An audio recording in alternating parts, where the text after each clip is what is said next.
தென்கட்சி கோ. சாமிநாதன் ஐயா அவர்களின் இன்று ஒரு தகவல். நகைச்சுவை கதைகள். இப்போ ஒரு குடும்பத்தில் கணவன் மனைவி 2 பேர் இருந்தாங்க. 2 பேருக்கு ஒரு குழந்தை பிறந்தது. அதுக்கு பேர் வைக்கிறதுல தகராறு வந்துட்டு தான்.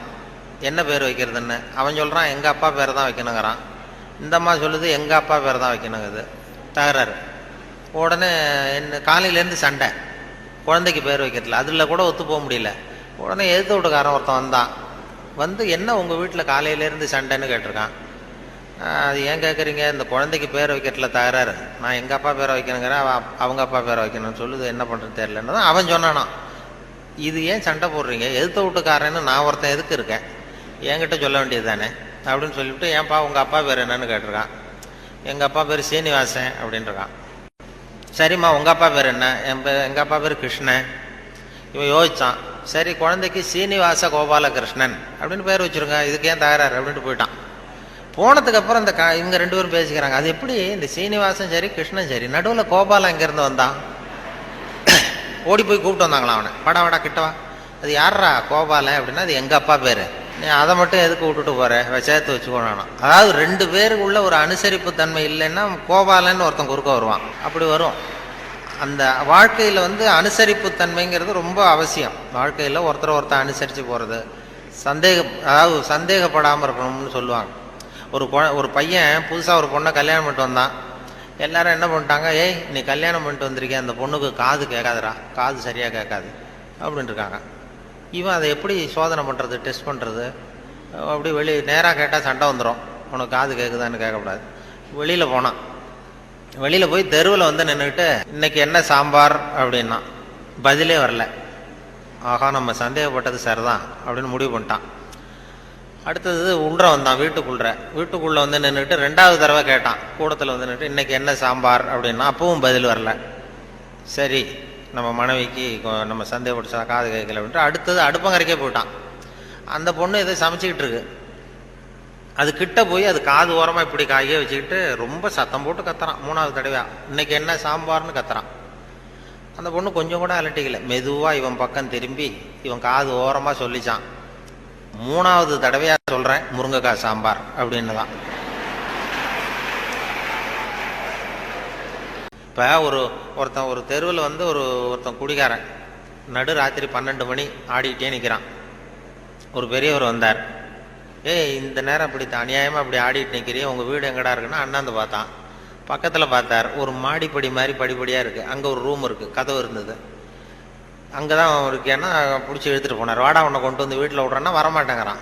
நீ வாடான்னு வலுக்கட்டாயமாக அந்த பெரியவர் அந்த குடிகாரனை பிடிச்சி தரன்னு இழுத்துட்டு போய் மாடிப்படியில் இந்த கதவை திறந்து உள்ற போய் படுறா அப்படின்னா போக மாட்டேங்கிறான்.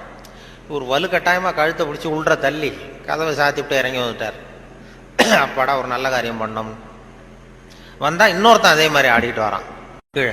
ஏய் நீ என்னடா பண்ணேன்னா இவனும் அதே மாதிரி ஆடுறான்.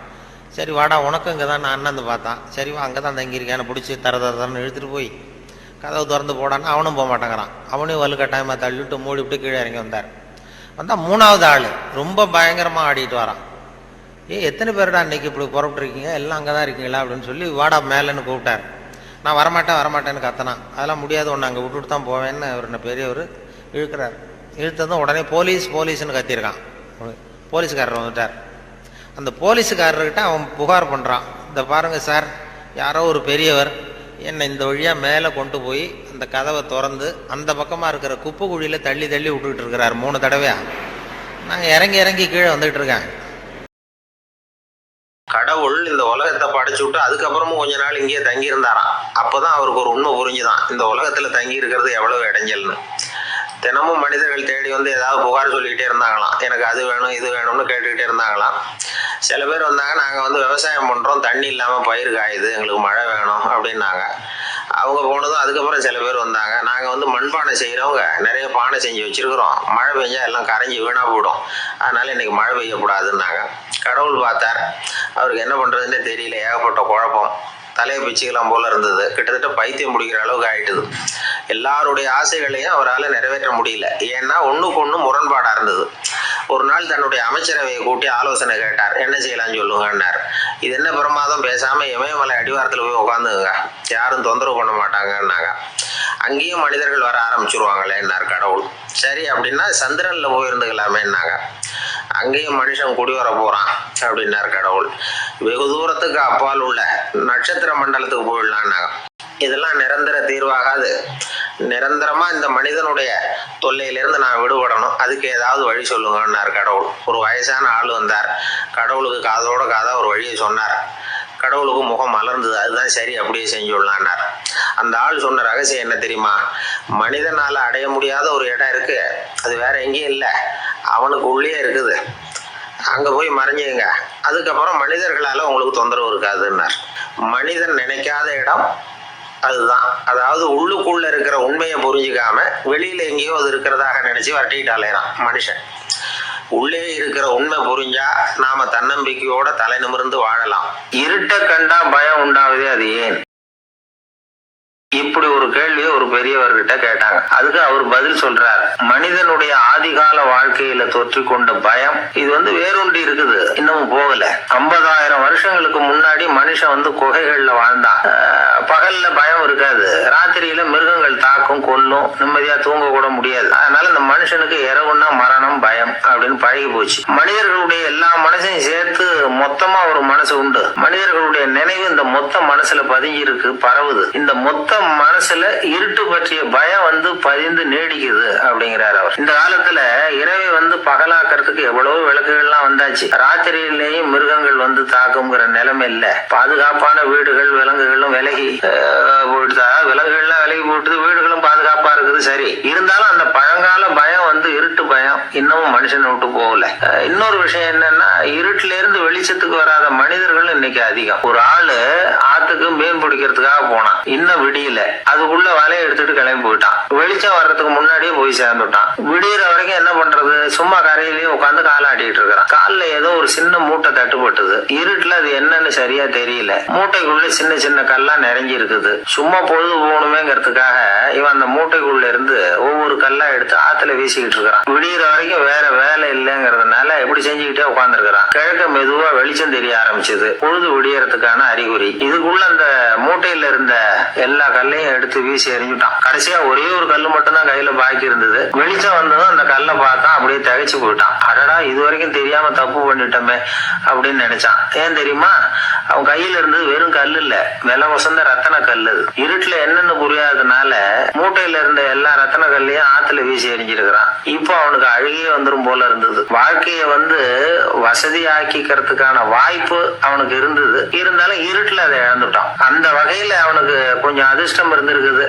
அதாவது ஏதோ ஒரு வகையில இருந்திருக்குது. அதனாலதான் அந்த கடைசி கல்ல எரியறதுக்குள்ள வெளிச்சம் வந்துட்டுது. பல பேருக்கு அந்த அளவு கூட அதிர்ஷ்டம் வர்றது இல்ல. எல்லாத்தையும் வீசினதுக்கு அப்புறம் தான் வெளிச்சம் வரும். என்னன்னு விவரம் தெரியாமலே எழுந்திரிச்சு வந்துருவாங்க. வாழ்க்கைங்கிறது ஒரு பெரிய புதையல். அதை புரிஞ்சுக்காம மனுஷன் அதை வீசி எரிஞ்சுக்கிட்டு இருக்கான் அப்படிங்கறதுதான் பெரியவங்க கருத்து. சில பேருக்கு புரிஞ்சுக்கிற நேரம் வரும், அதுக்குள்ள வாழ்நாள் எல்லாம் ஓடி போயிருக்கும். அதுக்கப்புறம் என்ன பண்றது? நம்மால் ஒருத்தன் கையில ஒரு சின்ன பையோட வந்துகிட்டு இருந்தான். பை உள்ள ஏகப்பட்ட நகைகள், ரத்தன கல் எல்லாம் இருக்கு. வந்துகிட்டு இருந்தவன் திடீர்னு அந்த பைய அப்படியே ஒரு குளத்துல வீசி எறிஞ்சுட்டான். மகான்கள் தான் இப்படி பற்று இல்லாம இருப்பாங்க. என்னங்க இது, விலை மதிப்புள்ள அந்த பைய இப்படி குளத்துல வீசி எறிஞ்சுட்டீங்களே, இதுக்கு என்ன அர்த்தம் அப்படின்னு கேட்டார் அவன் கூட வந்தவர். அவன் மெதுவா இவர் காதோட காதா சொல்றான். ஒரு போலீஸ்காரர் பின்னாடி வந்துகிட்டு இருக்கிறார், அவர் போனதுக்கு அப்புறம் இதை எடுத்துக்குவேன் அப்படிங்கிறான். ஒரு மாணவனை பார்த்தேன், என்ன தம்பி படிப்புலாம் எப்படி இருக்குது அப்படின்னு விசாரிச்சேன். அவன் ரொம்ப அழுத்துக்கிட்டான். நான் நல்லா தான் சார் படிக்கிறேன், இருந்தாலும் புத்தியில சரியா ஏற மாட்டேங்குது சார் அப்படின்னா. அதை பத்தி ஒரு பெரியவர் விளக்கி இருக்கிறார். மிருத்து புத்தின்னு ஒண்ணு இருக்குதான். மிருத்துன்னா மண்ணு. மண்ணால செவுறு கட்டுறோம்ல, மண் சுவர்ல ஆணி அடிக்கிறதும் சுலபம், அதை பிடுங்கி எடுக்கிறதும் சுலபம். அது மாதிரி சில பேர் குரு சொல்லி கொடுக்கறத சுலபமா கேட்டு தெரிஞ்சு வச்சுக்குவாங்க, கொஞ்ச நேரத்துல சுலபமா மறந்தும் போயிடுவாங்க. இது மிருத்து புத்தின்னு பேரு, மண் புத்தி. தாரு புத்தின்னு ஒண்ணு உண்டான். தாருன்னா மரம். அதுல பச்சை மரத்துல ஆணி அடிக்கிறது சுலபம், ஆனா அதை எடுக்கிறது கஷ்டம். அது மாதிரி ஆசிரியர்கிட்ட இருந்து கேட்டதை கவனமா மனசுல பதிய வச்சுக்கிட்டு அதை மறக்காம இருக்கிறது தாரு புத்தி. பட்டை மரமா இருந்தா அதுல ஆணி அடிக்கிறதும் கஷ்டம், அடிக்கிற ஆணியும் சீக்கிரம் நழுவிடும். அது மாதிரி கேட்கிற விஷயம் மனசுல பதியறதும் கஷ்டம். இன்னொரு வகை புத்தி ஒண்ணு ஒண்ணு உண்டு. அதுக்கு பேரு சிலா புத்தின்னு பேரு. சிலான்னா கல்லு. ஒரு கருங்கல்லுல 4 துளைய போட்டு ஒரு துளையில உளிய வச்சு அடிச்சா மற்ற துளை வழியாவும் பிளந்து கல்லு 2 ஆயிடும். அது மாதிரி சந்தியான இடங்கள்ல குறிப்பா ஒரு பொருளை சொன்னா அதை வச்சுக்கிட்டு மத்ததையும் தெரிஞ்சுக்கிறது. அது சிலா புத்தின்னு பேரு. வேணு புத்தின்னா என்ன தெரியுமா? வேணும்னா மூங்கில் கணுவுல ஒரு பக்கம் உளிய வச்சு அடிச்சா 2 பக்கமும் பிளந்துரும். அது மாதிரி ஒரு செய்தியை கேட்டுக்கிட்டு இருக்கிறப்பவே அதோட முன்பின் தொடர்களையும் தெரிஞ்சுக்கணும். அது வேணு புத்தி. தைல புத்தின்னு ஒண்ணு உண்டு. தைலம்ங்கிறது எண்ணெய். தண்ணியில ஒரு துளி எண்ணெயை விட்டா அது தண்ணி பூரா பரவி விடுதுல. அது இப்படி பரவுறது மாதிரி ஆசிரியர் சுருக்கமா ஒரு கருத்தை சொன்னா அதை வச்சுக்கிட்டு பூரா விஷயங்களையும் தெரிஞ்சுக்கணும். அது தைல புத்தி. கற்பூர புத்தின்னு ஒண்ணு கேள்விப்பட்டிருக்கோம். அது எப்படின்னா கற்பூரம் தீ பட்ட உடனே புடிச்சுக்கும். ஆசிரியர் சொன்ன உடனே நுண்ணறிவோட பாடங்களை புரிஞ்சுக்கிறது இந்த வகை புத்தி. கரி புத்தின்னு ஒண்ணு. அது எப்படின்னா கரியில நெருப்ப வச்சு விசிறிய பிறகு அதுக்கப்புறம் அது கறி நெருப்பாகும். கதலித்தண்டு புத்தின்னு ஒண்ணு சொல்லுவாங்க. கதலிங்கிறது வாழை மரம். வாழைத்தண்டுல தீ வைக்கிறது எவ்வளவு சிரமமோ அவ்வளவு சிரமத்தோட கல்வி கற்கிறது கதலித்தண்டு புத்தி. இதை தவிர இன்னும் சில வகையான மாணவர்களை கூட அடையாளம் காட்டுறாங்க. ஆசிரியர் சொன்னதுல நல்லது மட்டும் எடுத்துக்கிறவன் அன்னம். ஆசிரியர் கிடைச்ச இடத்துல பாடத்தை கேட்டுக்கிட்டு பிறகு தனியா உட்கார்ந்து சிந்திக்கிறவன் பசு. பசுமாடு அப்படித்தானே, புல்லு கண்ட இடத்துல மேயும் அதுக்கப்புறம் நிதானமா அசை போட்டுக்கும். ஆசிரியர் சொன்னதை தவிர வேற எதையும் சொல்ல முடியாதவன் கிளி. பல இடங்கள்ல பாடங்கள் கேட்டு கடைசியில ஒண்ணும் புரியாம போறவன் ஆடு. ஆடு ஒரு செடியில வயிறார மேயாது. ஒரே செடியில இக்கரைக்கு அக்கறை பச்சைன்னா அங்கேயும் இங்கேயும் அலைஞ்சிக்கிட்டே இருக்கும். சில பேருக்கு எருமைன்னு பேரு. எருமை எப்படின்னா குளத்து நீரை கலக்கி தான் குடிக்கும். அது மாதிரி ஆசிரியர் மனசை நோக செய்து பயில்கிற மாணவர்கள்லாம் இந்த ரகம். இவ்வளவுலாம் இருந்தாலும் இந்த காலத்து மாணவர்கள்லாம் ஒரு தனி ரகம். ஒரு ஆசிரியர் வகுப்புல பாடம் நடத்திக்கிட்டு இருந்தார். இலக்கண வகுப்பு. இறந்த காலம், நிகழ்காலம், எதிர்காலம், past tense, present tense, future tense, இதை பத்தி எல்லாம் பாடம் நடத்துறாரு. எல்லாம் சொல்லி கொடுத்துட்டு இப்ப நான் ஒரு வாக்கியம் சொல்லுவேன், அது என்ன காலம் அப்படிங்கறத நீங்க சொல்லணும்னாரு ஆசிரியர். நான் நாளைக்கும் பாடம் நடத்த போகிறேன், இது என்ன காலம் அப்படின்னு கேட்டார். ஒரு பையன் மெதுவா எந்திரிச்சு சொன்னான், இது எங்க போதாத காலம் சார் அப்படின்னு சொல்லிவிட்டு உட்காந்துட்டானா. ஒரு கணவன் மனைவி எப்ப பார்த்தாலும் அவங்க 2 பேருக்கும் இடையில சண்டை வந்துகிட்டே இருந்தது. இதுல என்ன ஆச்சரியங்கிறீங்களா? நான் அதுக்காக சொல்ல வரல, இது வேற விஷயம். அதாவது சண்டை போடாம இருக்கிறதுக்கு வழி சொல்ற தகவல் இது. நான் சொன்ன அந்த கணவன் மனைவி எப்படின்னா, கணவன் ஒரு வார்த்தை சொன்னா மனைவி கிட்ட இருந்து 2 வார்த்தை பதிலா வரும். இதுக்கு கணவன் கிட்ட இருந்து 4 வார்த்தை பதிலா வரும். அந்த அம்மா பொறுத்து பார்த்தாங்க, அவங்களால தாக்கு பிடிக்க முடியல. பக்கத்து வீட்லயே ஒரு கணவன் மனைவி இருந்தாங்க, அவங்களுக்குள்ள சண்டை வர்றது இல்ல. அது எப்படி அவங்களால மட்டும் சண்டை போடாம இருக்க முடியுது அப்படின்னு இந்த அம்மாவுக்கு ஆச்சரியம். ஒரு நாள் நேரம் பக்கத்து வீட்டு அம்மா கிட்டே போய், ஏம்மா நீங்க எப்படி கணவனும் மனைவியும் சண்டை போட்டுக்காம இருக்கிறீங்க, அது எப்படி முடியுது உங்களால அப்படின்னு கேட்டாங்க. அதுக்குன்னு ஒரு மருந்து இருக்குது, அதை சாப்பிட்டா சண்டை வராது அப்படின்னாங்க. சரிங்க, அந்த மருந்தை அவரு சாப்பிட மாட்டாரே அப்படின்னு கேட்டிருக்கிறாங்க இவங்க. அந்த மருந்து அவருக்கு இல்லம்மா, உனக்கு தான் அப்படின்னாங்களாம் அவங்க. அப்படியா? அப்படின்னா கொடுங்க, ரொம்ப நல்லதா போச்சு.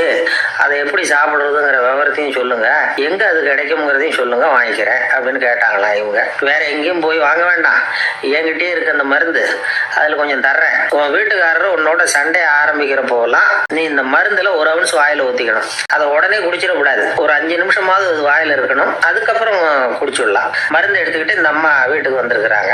கணவன் வாசல்லையே காத்துக்கிட்டு இருக்கிறான். மனைவியை கண்டது சண்டை போட ஆரம்பிச்சுட்டான். அந்த அம்மா வீட்டை திறந்தாங்க, சமையல் அறைக்குள்ள போனாங்க, ஒரு அவுன்ஸ் மருந்தை வாயில ஊத்திக்கிட்டாங்க. அன்னைக்கு சண்டை மேற்கொண்டு வளரவே இல்லை, நின்றுட்டுது. மருந்து பரவாயில்லை. அதுக்கப்புறம் பல சந்தர்ப்பங்கள்ல சண்டை வரும் போல இருக்கிற போதெல்லாம் இந்த மருந்து அதை நிறுத்தி இருக்கு.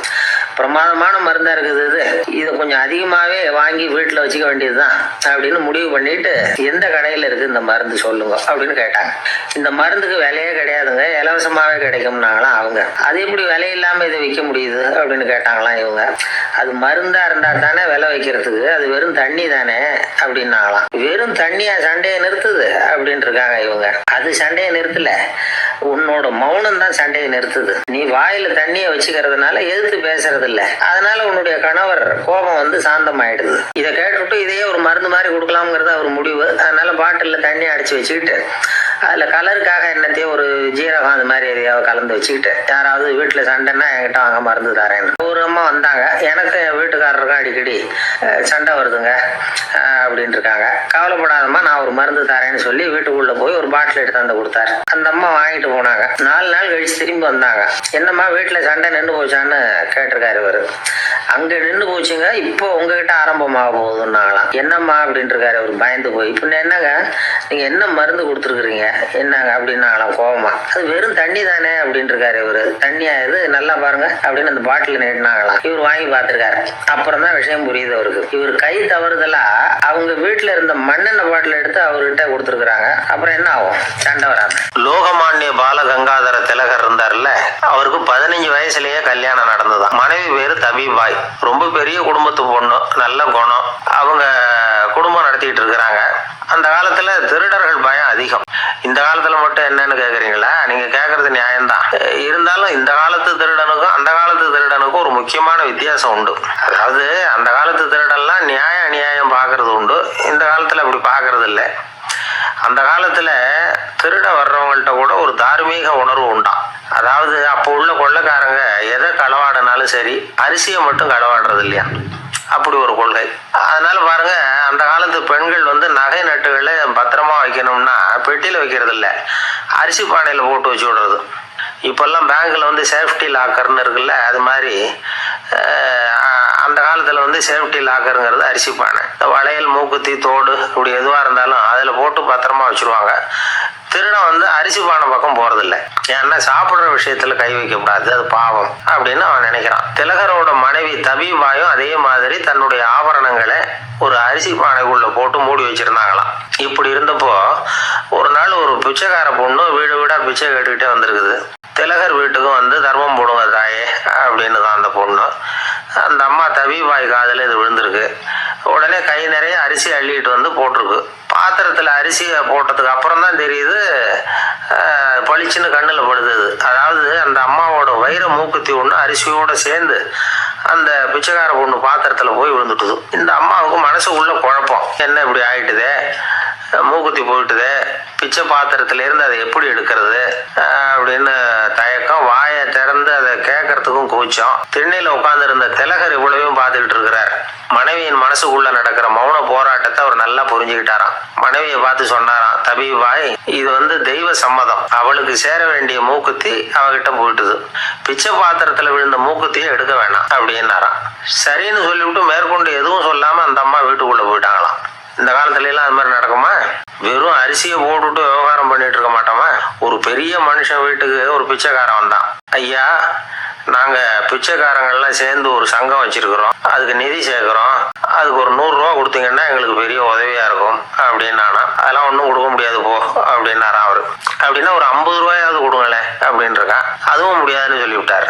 25 ரூபா அப்படின்னு இருக்கான். எதுவும் முடியாது அப்படின்னாராம். சரிங்க, இவ்வளவு பெரிய வீட்டுக்கு வெறுங்கையோட திரும்புறது நல்லா இருக்காது, அதனால சும்மா ஒரு 1 ரூபா மட்டுமாவது கொடுங்க அப்படின்னு இருக்கான் அவன். ஒரு பைசா கூட என்கிட்ட கிடையாது அப்படின்னு விட்டாரான் இவர். அப்படின்னா நீங்க ஒரு காரியம் பண்ணுங்களேன் அப்படின்னு அவன். என்ன செய்யணும் அப்படின்னு இருக்காரு. எங்க சங்கத்துல நீங்களும் ஒரு மெம்பரா சேர்ந்துருங்க அப்படின்னா. ஒரு தடவை நாரதர் ஒரு தெரு வழியா போயிட்டு இருந்தார். வழியில ஒருத்தர் வேத சாஸ்திரம் எல்லாம் படிச்சுக்கிட்டு உட்கார்ந்து இருந்தார். அவரு நாரதரை பார்த்து எங்க போயிட்டு இருக்கிறீங்கன்னு கேட்டார். கடவுளை பார்த்துட்டு வரலாம்னு போயிட்டு இருக்கிறேன் அப்படின்னாரு நாரதர். அப்படின்னா அவர்கிட்ட எனக்கு எப்போ முக்தி கிடைக்கும்னு கேட்டுட்டு வாங்களேன் அப்படின்னாரு இவர். சரி, கேட்டு வரேன் அப்படின்னு சொல்லிவிட்டு நாரதர் நடந்தார். கொஞ்ச தூரத்துல ஒரு மரத்தடியில ஒரு தொழிலாளி செருப்பு தைச்சுக்கிட்டு உட்கார்ந்து இருந்தார். அந்த ஆளும் அதே மாதிரி கேட்டுக்கிட்டார். எனக்கு எப்போ முக்தி கிடைக்கும்னு கடவுள் கிட்ட கேட்டுட்டு வாங்களேன்னார். அவர்கிட்டையும் சரின்னு சொல்லிவிட்டு நாரதர் நேரா வைகுண்டத்துக்கு சேர்ந்தார். கடவுளை பார்த்தார். இவங்க 2 பேரும் சொல்லி அனுப்பின விஷயத்தை பத்தி கேட்டார். அதுக்கு கடவுள் சொன்னாரு, அந்த செருப்பு தைக்கிற தொழிலாளி உடல் நீத்ததும் உடனே என்ன அடைவான். ஆனா அந்த சாஸ்திரம் படிச்ச ஆள் இப்போதைக்கு என்கிட்ட சேர மாட்டான். அவன் இன்னமும் பல பிறவிகள் எடுத்து அங்கேயே இருக்க வேண்டி இருக்குது. எப்போ இங்க சேருவான்னு எனக்கே தெரியாது அப்படின்னார். நாரதருக்கு இதோட ரகசியம் என்னங்கிறது புரியல. எனக்கு ஒன்னும் புரியலையேன்னாராம் கடவுள் கிட்ட. சீக்கிரம் புரிஞ்சுக்குவேன், நீ திரும்பி போறப்போ நான் இங்க வைகுண்டத்துல என்ன செஞ்சுக்கிட்டு இருக்கேன்னு கேட்டா ஒரு ஊசியின் துவாரத்துல ஒரு யானைய கோத்துக்கிட்டு இருக்கிறேன்னு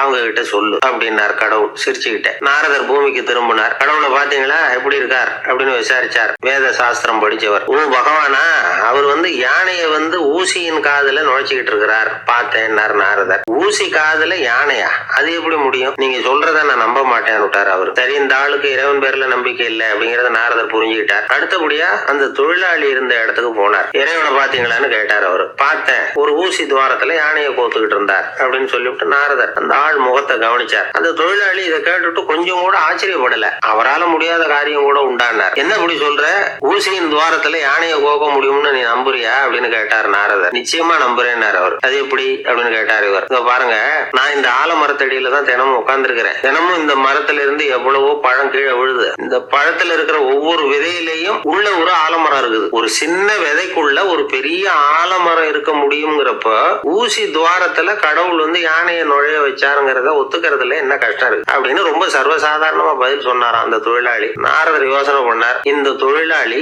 வேத சாஸ்திரங்களை எல்லாம் படிக்கலைன்னா கூட அறிவுபூர்வமா சிந்திச்சு இறைவனை நம்புறான். அதனாலதான் கடவுள் இந்த ஆளுக்கு சீக்கிரம் முக்தி கிடைக்கும்னு சொன்னார் அப்படிங்கறத புரிஞ்சுக்கிட்டாராம். இந்த கதையில வர்ற கடவுள், நாரதர், வைகுண்டம் இதெல்லாம் ஒரு பக்கம் இருக்கட்டும், ஒரு சின்ன விதைக்குள்ள ஒரு பெரிய ஆலமரம் தூங்கிக்கிட்டு இருக்கு அப்படிங்கிற உண்மை, அந்தரத்துல 1000 கிரகங்கள் சுத்திக்கிட்டு இருக்குங்கிற உண்மை, இதெல்லாம் நாம பார்த்துக்கிட்டு தானே இருக்கிறோம். இந்த உண்மைகள் அதிசயமா நமக்கு தெரியறதுனால அதை நம்பாம இருந்துட முடியாது. இயற்கையை பரிபூர்ணமாக நம்புங்கள், அந்த நம்பிக்கையே நம்ம வாழ்க்கைக்கு ஆதாரம் அப்படிங்கறத விளக்கறதுக்காக தான் இந்த கதை.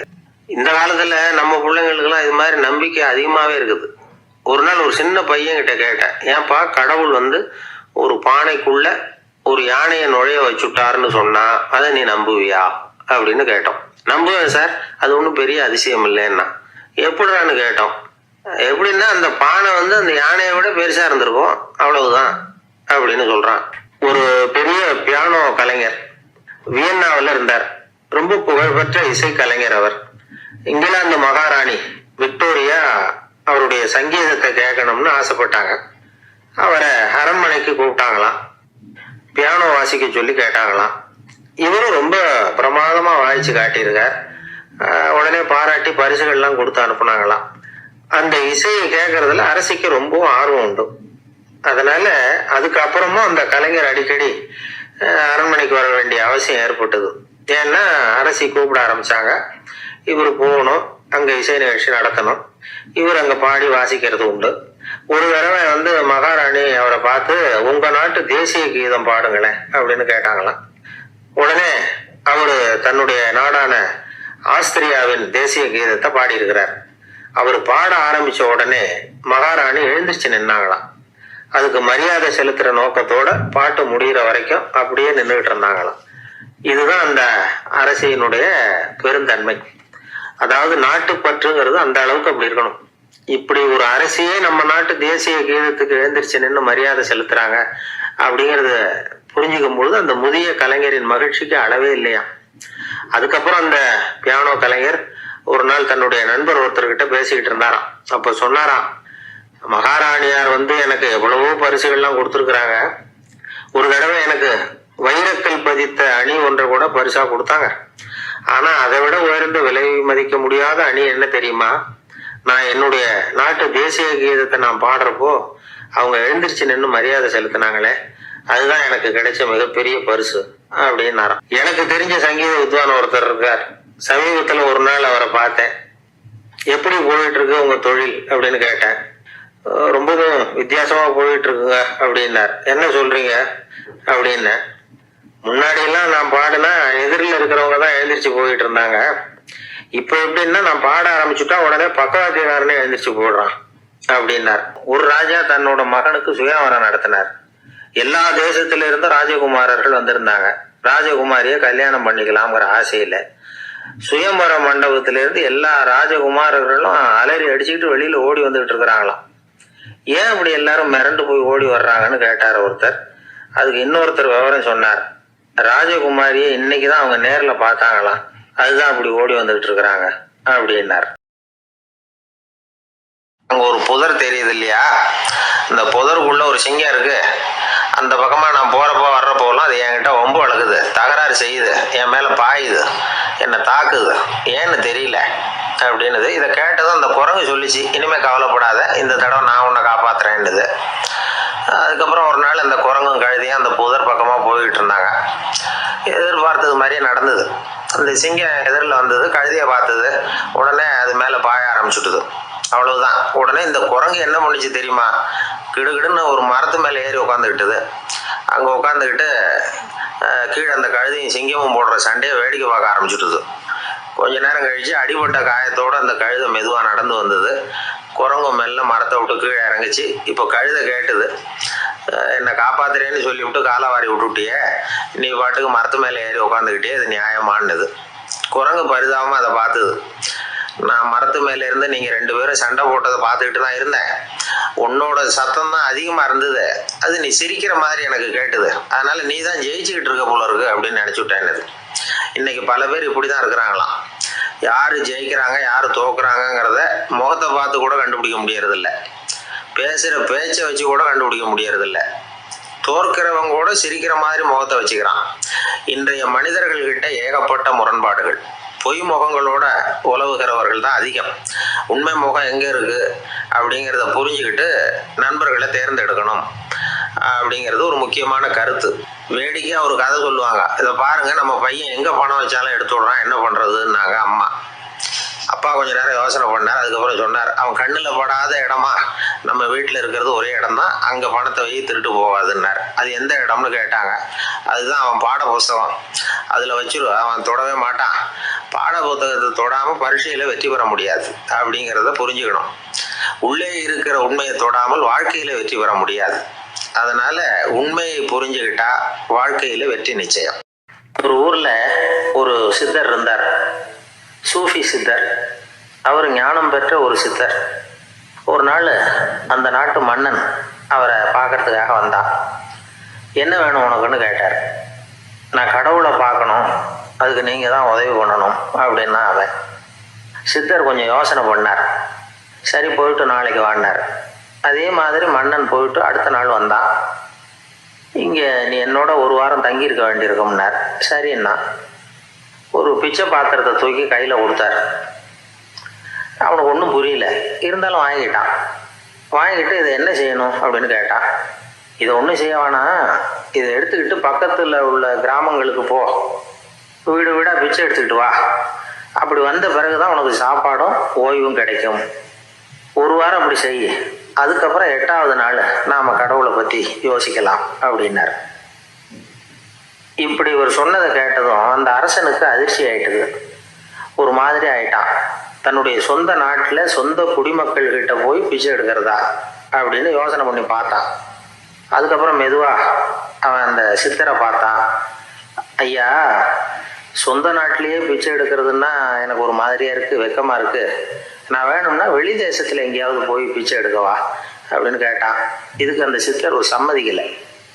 இதை பாரு, உன்னால் பிச்சை எடுக்க முடியலன்னா பேசாமல் திரும்பி அரண்மனைக்கே போயிடு. அதுக்கப்புறம் கடவுளை பற்றியெல்லாம் பேசுறதுக்கு என்னை தேடிட்டு வரக்கூடாது அப்படின்னு விட்டார். மன்னன் தயங்கினான். இருந்தாலும் மனசை சரி பண்ணிட்டு சம்மதிச்சான்.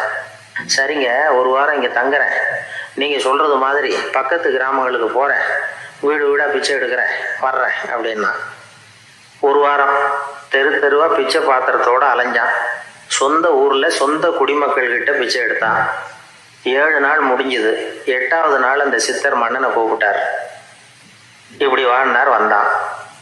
இனிமே நீ கடவுளை பற்றி என்கிட்ட கேட்கலாம்னார். இனிமே கேட்கறதுக்கு ஒன்றுமே இல்லை சுவாமின்னா இவன். 1 வார காலம் பிச்சை எடுத்த பிறகு தான் கடவுளை காண முடியும் அப்படின்னு நான் கனவு கூட காணவில்லைன்னா. அப்படின்னா நீ பிச்சை எடுத்த காலத்தில் அப்படி என்னதான் நடந்தது அப்படின்னு கேட்டார் அவர். சுவாமி, 1 வார காலம் பிச்சை எடுத்ததில் என்னுடைய ஆணவம் அழிஞ்சுட்டுது. அது இப்போ இருக்கிற இடமே தெரியல. இப்போ அதை காணவே காணோம். பிச்சைக்காரனாக இருந்தப்போ பெற்றதை மன்னனாக இருக்கும்போது பெற முடியாதுங்கிறத புரிஞ்சுக்கிட்டேன் அப்படின்னா மன்னன். அடக்கம் பிறந்தவுடன் தெய்வீக கதவுகள் திறந்து கொள்ளுகின்றன அப்படிங்கிறார் ஓஷோ. நம்மால் ஒருத்தன் ஆணவம் அழியணுங்கிறதுக்காக ஒரு திருவோட்டை எடுத்துக்கிட்டு தெரு தெருவாக பிச்சை எடுக்க ஆரம்பித்தான். என்ன, தெய்வீக கதவுகள் திறந்துதா அப்படின்னு கேட்டார் ஒருத்தர். தெய்வீக கதவு திறக்கிறதுக்கு முன்னாடியே எங்கள் வீட்டு கதவு சாத்திக்கிட்டுதுன்னா. என்னடா சொல்கிறேன்னார். இனிமேல் வீட்டுக்குள்ளேயே வர வேணாம், இதையே தொழிலாக வச்சுக்கோ அப்படின்னு எங்கள் வீட்டில் சொல்லிவிட்டாங்க சார் அப்படின்னா.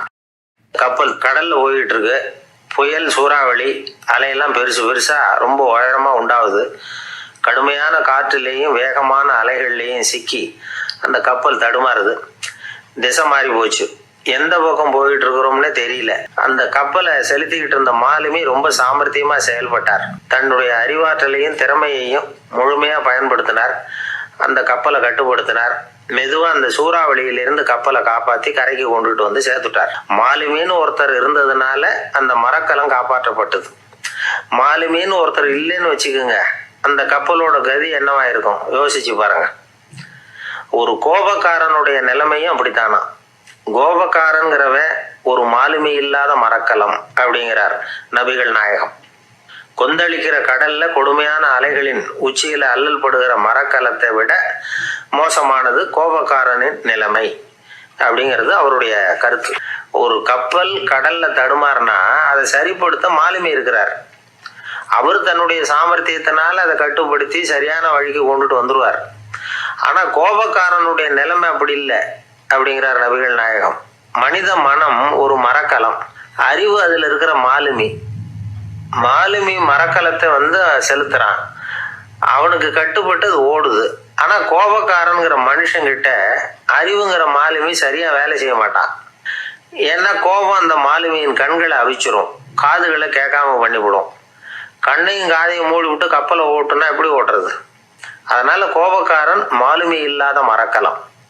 இடி மின்னல்ல மாட்டிக்கிட்டு கஷ்டப்படுற கப்பல் மாதிரி கஷ்டப்படுறான். பெரியவங்கள்லாம் என்ன சொல்றாங்க? உனக்கு கெடுதல் பண்ணவனுக்கும் நீ நன்மையை செய், எவருடைய விருப்பு வெறுப்பையும் பொருட்படுத்தாதே. பரம எதிரிக்கும் நீ நன்மை செய்ய ஆரம்பிச்சா உன்னுடைய தூய நிலையை பார்த்துட்டு அவனும் உனக்கு நெருக்கமான நண்பனா ஆயிடுவான். இதுதான் பெரியவங்க நமக்கு சொல்லி இருக்கிறது. புனித குரான் சொல்றது என்ன? தீமையை நன்மையை கொண்டே நீர் தடுத்து கொள்ளும் அப்படின்னு சொல்லப்பட்டிருக்கிறதுல. இன்னா செய்தாரை ஒருத்தல் அவர் நாண நன்னயம் செய்து விடல் அப்படிங்கிறார் திருவள்ளுவர். செல்வந்தர் ஒருத்தர்கிட்ட ஒரு சிறுவன் ஆடு மேய்ச்சிக்கிட்டு இருந்தானா. பெரியவர் அவனை கூப்பிட்டு, நீ நேரா போய் ஒரு ஆட்டுல உள்ள ரொம்ப நல்ல பகுதி எதுவோ அதை எடுத்துட்டு வா அப்படின்னாராம். இவன் போனான். ஒரு ஆட்டு உடம்புல இருந்த நாக்கு, இருதயம், இது ரெண்டையும் எடுத்துட்டு வந்து கொடுத்தானா. பெரியவர் வாங்கி பார்த்தார். அதுக்கப்புறம் இப்ப நீ போய் இன்னொரு ஆட்டுல இருக்கிற ரொம்ப கெட்ட பகுதி எதுவோ அதை எடுத்துட்டு வா அப்படின்னாராம். இவன் போய் எடுத்துட்டு வந்தான். அவன் கையில இருந்தது மறுபடியும் அதே மாதிரி நாக்கு, இருதயம், இது ரெண்டும் தான். என்னது இப்பவும் அதையே கொண்டுட்டு வந்திருக்கிற அப்படின்னாராம் பெரியவர். இவன் சொன்னானா, ஒரு உடம்புல உள்ள ரொம்ப நல்ல பொருளும் இதுதான், ரொம்ப கெட்ட பொருளும் இதுதான் அப்படின்னானா. இளம் வயசுல இப்படி பதில் சொன்னவர் தான் பேரறிஞர் லுக்மானுல் ஹக்கீம் அவர்கள்.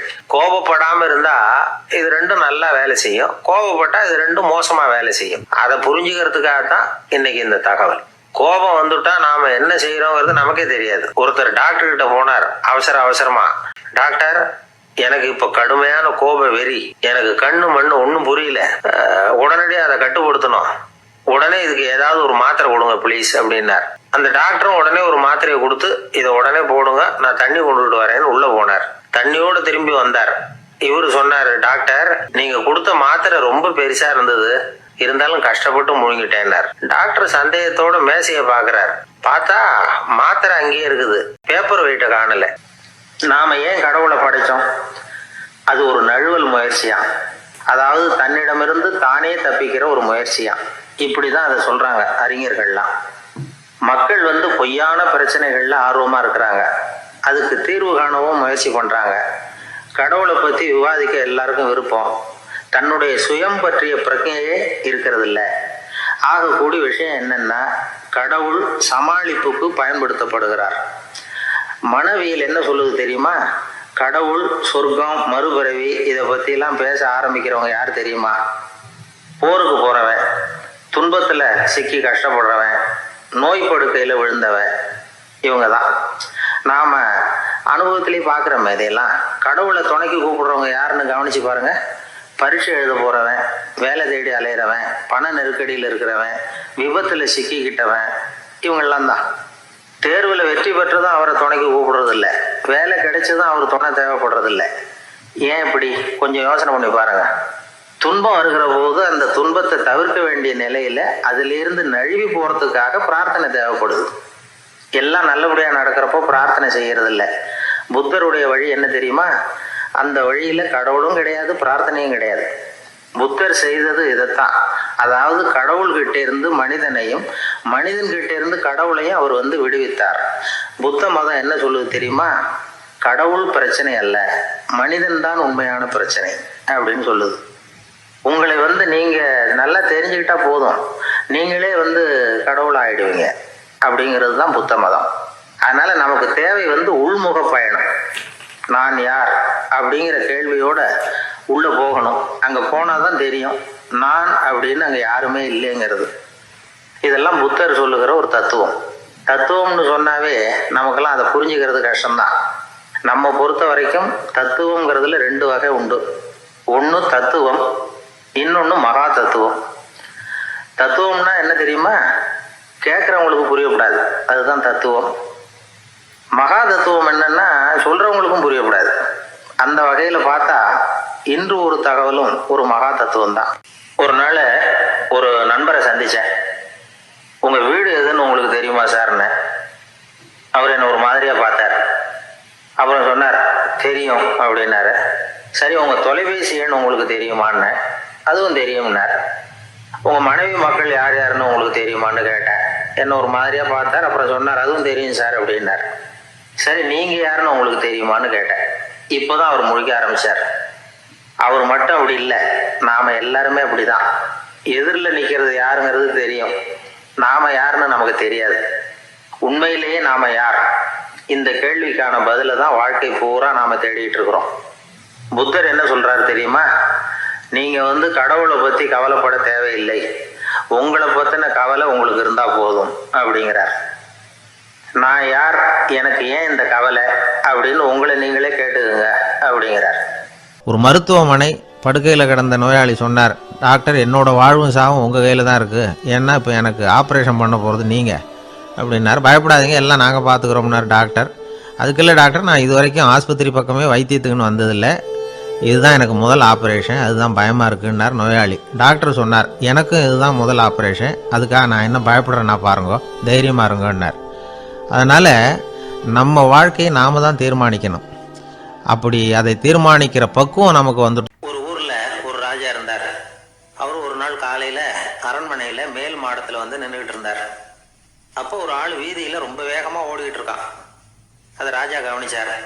அவன் மனசில் ஏதோ ஒரு தவிப்பு இருக்குங்கிறத புரிஞ்சுக்கிட்டார். உடனே அரண்மனை சேவகர்களை கூப்பிட்டார். அந்த ஆளை இங்கே அழைச்சிட்டு வாங்க அப்படின்னார். இவங்க ஓடி போய் அந்த ஆளை அழைச்சிட்டு வந்தாங்க. மன்னர் முன்னாடி நிறுத்தினாங்க. மன்னர் அவனை நிமிர்ந்து பார்த்தார். எதுக்காக இவ்வளோ வேகமாக ஓடிக்கிட்டு இருக்கிற அப்படின்னு கேட்டார். இதுக்கு அவன் சொன்னான், மன்னா, நம்ம கோட்டையின் வடக்கு வாசல் இருக்கு இல்லையா, அது ஓரமாக ஒரு பெரிய பாறாங்கல் கிடக்கு. அதுக்கு அடியில் நான் ஒரே ஒரு வெள்ளி நாணயத்தை புதைச்சி வச்சுருக்கேன். அது இப்போ எனக்கு தேவைப்படுது. என்னுடைய மனைவிக்கு ஒரு பரிசு வாங்கி கொடுக்க வேண்டியிருக்கு, அதுக்காக தான் அவசரமாக ஓடிக்கிட்டு இருக்கிறேன் அப்படின்னா. மன்னர் யோசனை பண்ணார். அப்புறம் சொன்னார், அதுக்காகவா இப்படி ஓடுற, பரவாயில்ல, அதை பற்றி கவலைப்படாத, நான் உனக்கு 10 வெள்ளி காசுகள் தர்றேன், வாங்கிட்டு திரும்பி போ அப்படின்னார். இவன் தலையை சொரிஞ்சான். மன்னா, நீங்கள் கொடுக்கறத ரொம்பவும் மகிழ்ச்சியோடு வாங்கிக்கிறேன், இருந்தாலும் அதுக்கப்புறம் அந்த வடக்கு வாசலுக்கு போய் அங்கே இருக்கிற ஒரு நாணயத்தையும் எடுத்துக்கிட்டு போயிடுறேனே அப்படின்னானா. இதை பாருப்பா, அந்த ஒரு நாணயத்தை மறந்துடு, உனக்கு 100 வெள்ளி நாணயங்கள் தரேன் இருக்கார். மன்னா, ரொம்ப மகிழ்ச்சி, உங்கள் மாதிரி தாராள குணம் வேற யாருக்கும் வராது, நீங்கள் கொடுக்குற 100 நாணயங்களையும் வாங்கிக்கிறேன், இருந்தாலும் வடக்கு வாசலுக்கு போய் அதையும் எடுத்துக்கிட்டா 101 ஆகிடுமே அப்படின்னானா. இதை பாருப்பா, அந்த ஒரு நாணயத்தை மறந்துடு, அது எக்கேடாவது கெட்டு போகட்டும், நான் உனக்கு 100 பொற்காசுகள் தரேன், அதையாவது வாங்கிட்டு வந்த வழியிலேயே திரும்பி போடுன்னாராம். தங்க நாணயங்களே தரேன்னு சொல்கிறீங்க, தாராளமாக வாங்கிக்கிறேன், இருந்தாலும் வடக்கு வாசலுக்கு போய் அப்படின்னு மறுபடியும் ஆரம்பித்தான். அரசர் பொறுமை இழந்துட்டார். கடைசியாக ஒரு முடிவுக்கு வந்துட்டார். இதை பாருப்பா, உனக்கு என்னுடைய ராஜ்யத்திலேயே பாதியை கொடுத்துட்றேன், அப்படியாவது திருப்தியாக திரும்பி போ அப்படின்னாராம். மன்னா, உங்களுடைய பெருந்தன்மைக்கு ஈடு இணையே கிடையாது, தேசத்திலேயே பாதி பிரித்து கொடுக்குறேன்னு சொல்கிறீங்க, அதனால் உங்ககிட்ட ஒரு சின்ன வேண்டுகோள் அப்படின்னானா. சொல்லுன்னாராம் மன்னர் ஆர்வமா. இவன் மெதுவாக ஆரம்பித்தான். அப்படி இந்த ராஜ்யத்தை 2ஆக பிரிக்கிறப்போ அந்த வடக்கு வாசல் இருக்கிற பக்கத்தை என்கிட்டயே கொடுத்துருங்கோ அப்படின்னானா. மன்னர் அசந்து போயிட்டார். இந்த கதை எதுக்காகன்னு கேட்டால், மனம்ங்கிறது ஒரு குரங்குங்கிறத புரிஞ்சுக்கிறதுக்காகத்தான். ஒரு ஊரில் ஒரு ராஜா இருந்தார். அவர் ஒரு பூனை வளர்த்தார். ரொம்ப செல்லமாக அவர் அந்த பூனையை வளர்த்தார். அவர் என்ன பண்ணுவார் தெரியுமா, இரவு நேரத்துல அந்த பூனையோட தலையில ஒரு விளக்க வச்சிருவார். அந்த பூனை ரொம்ப ஜாக்கிரதையா அந்த விளக்கு கீழே விழுந்துடாம பாத்துக்கும். தலையை ஆட்டாம ரொம்ப நிதானமா ராஜா பின்னாடி நடந்து போய்கிட்டே இருக்கும். அந்த விளக்கு வெளிச்சத்துல எல்லா வேலைகளையும் செஞ்சிருவார்.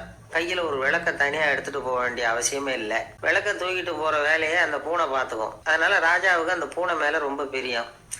மந்திரிகளை எல்லாம் கூப்பிட்டு அவங்க கிட்ட சொல்லுவார், பாத்தீங்களா இந்த பூனை எவ்வளவு விசுவாசமா நடக்குது, என் பேர்ல எவ்வளவு மரியாதை பாத்தீங்களா அதுக்கு அப்படிம்பார். இதை கேட்டுவிட்டு அங்கிருந்த அமைச்சர்கள் ஒருத்தர் சொன்னார், மன்னா நீங்க சொல்றது சரிதான், இருந்தாலும் இந்த பூனையோட விசுவாசத்தை நாம கொஞ்சம் சோதிச்சு பார்க்க வேண்டியிருக்கு அப்படின்னாராம். சரி, உங்க ஆசையை ஏன் கெடுக்கணும், நல்லா சோதிச்சு பாருங்க அப்படின்னு சொல்லிவிட்டார் ராஜா. உடனே அந்த அமைச்சர் என்ன பண்ணார் தெரியுமா, எங்கேயோ புறப்பட்டு போனார். ஒரு 5-6 எலிகளை புடிச்சிட்டு வந்தார். அரண்மனையில் ராஜா ஏதோ வேலை பார்த்துக்கிட்டு இருக்கிறாரு. பக்கத்துல அந்த பூனை ரொம்ப பணிவா நின்றுகிட்டு இருக்குது. அது தலையில விளக்கு எரிஞ்சுக்கிட்டு இருக்கு. அமைச்சர் தான் புடிச்சிட்டு வந்த எலிகளை அந்த பூனை பார்வையில படுறது மாதிரி எதிரில் விட்டார். அந்த எலிகள்லாம் அங்கேயும் இங்கேயும் ஓட ஆரம்பிச்சுது. அதை பார்த்தது பூனை. அவ்வளவுதான். தலையில இருக்கிற விளக்க பத்தியும் கவலைப்படல, ராஜாவை பத்தியும் கவலைப்படல. ஒரே பாய்ச்சல பாஞ்சு எலிகளை துரத்த ஆரம்பிச்சுட்டுது. தலையில இருந்த விளக்கு எங்கேயோ போய் விழுந்தது, அணைஞ்சு போச்சு. இருட்டுல ராஜா தடுமாற ஆரம்பிச்சுட்டார். இந்த சமயத்துல அந்த அமைச்சர் மறுபடியும் விளக்க ஏத்தினார். வெளிச்சம் வந்தது. அதுக்கப்புறம் அந்த அமைச்சர் பேசினார், அரசே, பூனையோட விசுவாசத்தை பாத்தீங்களா, எலி அது கண்ணுல படுற வரைக்கும் தான் விசுவாசமா இருந்தது. அது மாதிரி எலிய பார்த்ததும் எல்லாத்தையும் விட்டுட்டு அதை துரத்த ஆரம்பிச்சுட்டு பாத்தீங்களா. தான் அந்த பூனையை பத்தி நினைச்சது தப்புங்கிறது அதுக்கப்புறம் தான் அந்த ராஜாவுக்கு புரிஞ்சுதான். சரி, இப்ப எதுக்கு இந்த கதையெல்லாம் அப்படிங்கிறீங்களா, இந்த பூனை மாதிரி தான் நம்ம மனசும். மனசை எவ்வளவுதான் பயிற்சி கொடுத்து பக்குவமா வச்சிருந்தாலும் பாக்குறதுக்கு பரமசாது மாதிரி தான் இருக்கும். பார்க்க வேண்டியதை பார்த்துட்டுதுன்னா பாஞ்சிரும். இந்த பூனை மாதிரி புலன் இன்ப பொருள்கள் கிட்டாத வரைக்கும் மனம் அடங்கி இருக்கிறது மாதிரி தான் தெரியும். கொஞ்சம் வாய்ப்பு கிடைச்சாலும் அது குதிக்க ஆரம்பிச்சிடும், தப்பு பண்ண ஆரம்பிச்சிடும்.